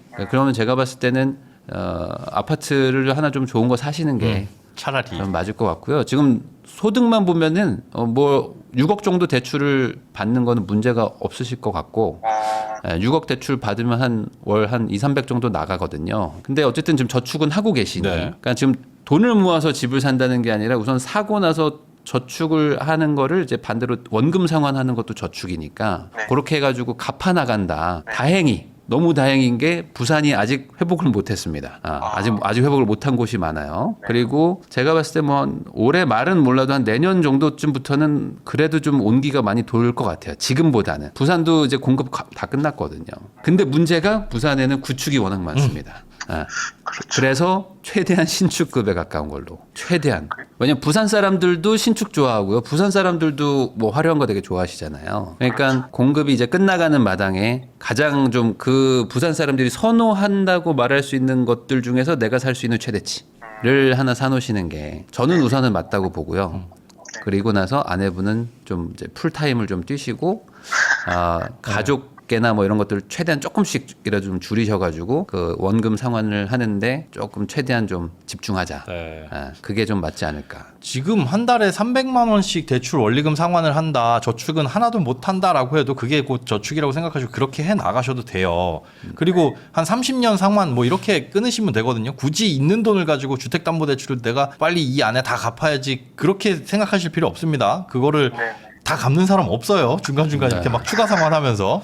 네. 지금 뭐 원리금 한 달에 300을 갚는 게 무리 아니냐 이러시는데 많은 분들이 이런 오해를 하는 거예요. 그러니까 원리금은 원금과 이자거든요. 네. 이자는 실제로 80만 원, 90만 원밖에 안 되고 저게 큽니다. 그 원금을 갚는 게 거의 200만 원이에요. 그 원금을 갚는 거는 저축을 하는 거예요. 그러니까 저축 200만 원이 부담되나요? 라고 말하시면 이상한 얘기인 거지. 그런데 플러스 그럼 그게 내가 그 원리금을 상환하면서 이자라는 거를 부담하면서 내는 이 자산이 지금 가격과 10년 뒤의 가격이 그대로라고 한다면 이건 진짜 월세 사는 거나 마찬가지니까 제대로 된 자산을 그러니까 그게 문제라는 전제가 거예요. 있어야 돼. 내가 대출을 받는 게 문제가 아니고 대출을 받아서 어떤 상승하는 걸 사야 된다는 건데 부산도 상승합니다. 합니다. 이거는 100%예요. 합니다. 지금 안 할 뿐이지 해요. 근데 내가 가지고 있는 물건이 부산에서 덜 오르거나 안 오를 수는 있어요. 부산 평균은 올라갈 건데. 그 말은 뭐냐? 부산에서도 양극화가 일어날 것이다. 그렇죠. 그러니까 내가 지금 대출 받는 게 무서워서 양극화에서 밑단에 있는 걸 사면 더 문제가 되는 거예요. 그거는. 최악의 선택입니다. 네, 그건 더 문제가 되기 때문에 오히려 이럴 때는 대출을 좀 받더라도 좀 좋은 거 신축급으로 사시는 거를 저는 추천드리고 지금 살 수 있는 게 뭐 맥시멈 한 7억대도 살 수 있거든요. 그 정도면 부산에서 신축 살 수 있습니다. 신축 살 수 있어요. 신축급. 신축급은 살 수 있습니다. 그리고 여기서 변수가 이제 아이들 중3 초5라고 하셨죠. 네네. 중3 이제 고등학교 들어가게 될 텐데 아이가 혹시 막 예체능 이렇게 돈 많이 들어가는 쪽에 재능을 보이고 그쪽으로 갈 가능성이 있나요? 전혀 없어요. 아유 그럼 다행입니다.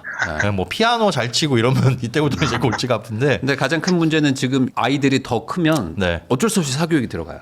어쩔 수 없이 지금보다 더 많이 나갈 거거든요. 그러니까 그 부분의 그 비용 증가는 아내분이 좀 일을 하시면서 어떻게든 좀 채워야 되지 않을까. 왜냐면 지금 대출도 무섭고 뭐 다 무섭다고 하면은 결국에 불어나는 자산을 아무것도 못 갖고 그냥 나이가 드시는 거거든요. 그러니까 이렇게 된다고 해서 뭐 답이 있는 것도 아니에요. 맞아요. 그러니까 이대로는 이건 답은 아니고 뭔가 바꿔야 되는데 바꾼다면은 뭐 주식 투자를 아주 공격적으로 하시든지 아니면 뭐 부동산을 좀 투자를 하시든지 해야 되니까 그 둘 중에 하나에서 선택을 해야 된다. 그 부산에 대해서 막 다들 막 그 걱정들을 많이 하세요. 그래도 그러면 혹시 울산에 아는 분 있으세요? 혹시 울산에 아는 분?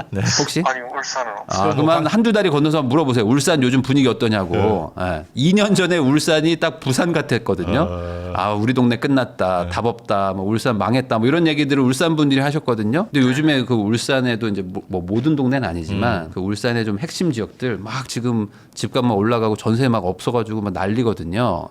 그런 것처럼 꼭 지방이라고 절대 안 오르는 게 아니다. 아닙니다. 약간 순서가 있다. 이렇게 생각하시면 될 것 같아요. 혹시 궁금하거나 질문하실 거 있을까요? 궁금한 건 없고 이제 어차피 지금 분양가가 보면 지금 부산에 이제 분양가가 너무 고공이다 보니까 어떻게든 지금 잡긴 잡아야 될 것 같은 느낌이 들기 때문에 뭐 분양을 사시는 것도 뭐 좋을 수는 있는데 지금 신축들이 있어요. 그러니까 이미 지금 짓고 있거나 지금 뭐 이제 막 지어지거나 하는 것들 그런 것들도 저는 나쁘지 않다고 봐요. 그리고 지금 분양을 하는 건 사실 의미가 없어요. 그 분양가 상한제도 다 적용 안 받는 거라 뭐 생각보다 비싸게 받는 곳들도 있습니다. 이게 우리가 신규 아파트를 분양받는 게 분양가 상한제 적용될 때나 시세보다 싸게 안전마진 먹으면서 그리고 새 아파트 이런 메리트가 있었는데 지금은 굳이 꼭 새 아파트에 들어가야 돼라는 것보다 준신축이라도 입지 좋고 사람들이 인기 많고 수요 많은 거 그런 쪽을 골라보시는 게 그래서 좋을 것 같습니다. 신축이 좋긴 한데 신축이기만 한 것들은 안 되고 그러니까 우리 돈으로 살 수 있는 그 살기 좋은 거라는 건 이제 총점을 말하는 거예요. 전체적으로 좋은 거. 그러니까 연식만 새 거고 나머지가 다 안 좋은 것도 있잖아요. 그런 거 말고 그러니까 연식을 조금 포기하더라도 전반적인 뭐 역에도 가깝고 뭐 살기 좋은 거 이런 걸로 좀 고르셔야 돼서 조심은 하시되 하여간에 막 구축으로 막 대출 받기 싫어해가지고 막 2, 3억대 사시지 마시고 지금은 좀 공격적인 대출을 좀 받아서 살 필요가 있습니다. 지금 정말로. 부산도 앞으로 절대로 분양가가 내려갈 수가 없어요. 분양가 절대 못 내려갑니다. 그런 이제. 기대는 하시면 안 돼요. 안 지었으면 안 지었지 이제는 분양가가 내려갈 일도 없고요. 그게 지금 제일 싼 거예요. 여기서 분양가 더 비싸질 거기 때문에 따라서 같이 준신축들 신축급들도 올라갈 수밖에 없어요. 근데 부산은 정말 좋은 데 사셔야 돼요. 좋은 거. 그러니까 대출 받는 거 무서워하지 마시고 오를 거 사셔야 돼요. 오를 거. 사람들 선호하는 거. 그러셔야 된다. 꼭 이번에 좀 좋은 선택하셨으면 좋겠어요. 이대로 간다고 해도 답이 있는 게 아니라는 약간 위기감도 좀 생각하시면 좋겠습니다. 네, 감사합니다. 네, 감사합니다.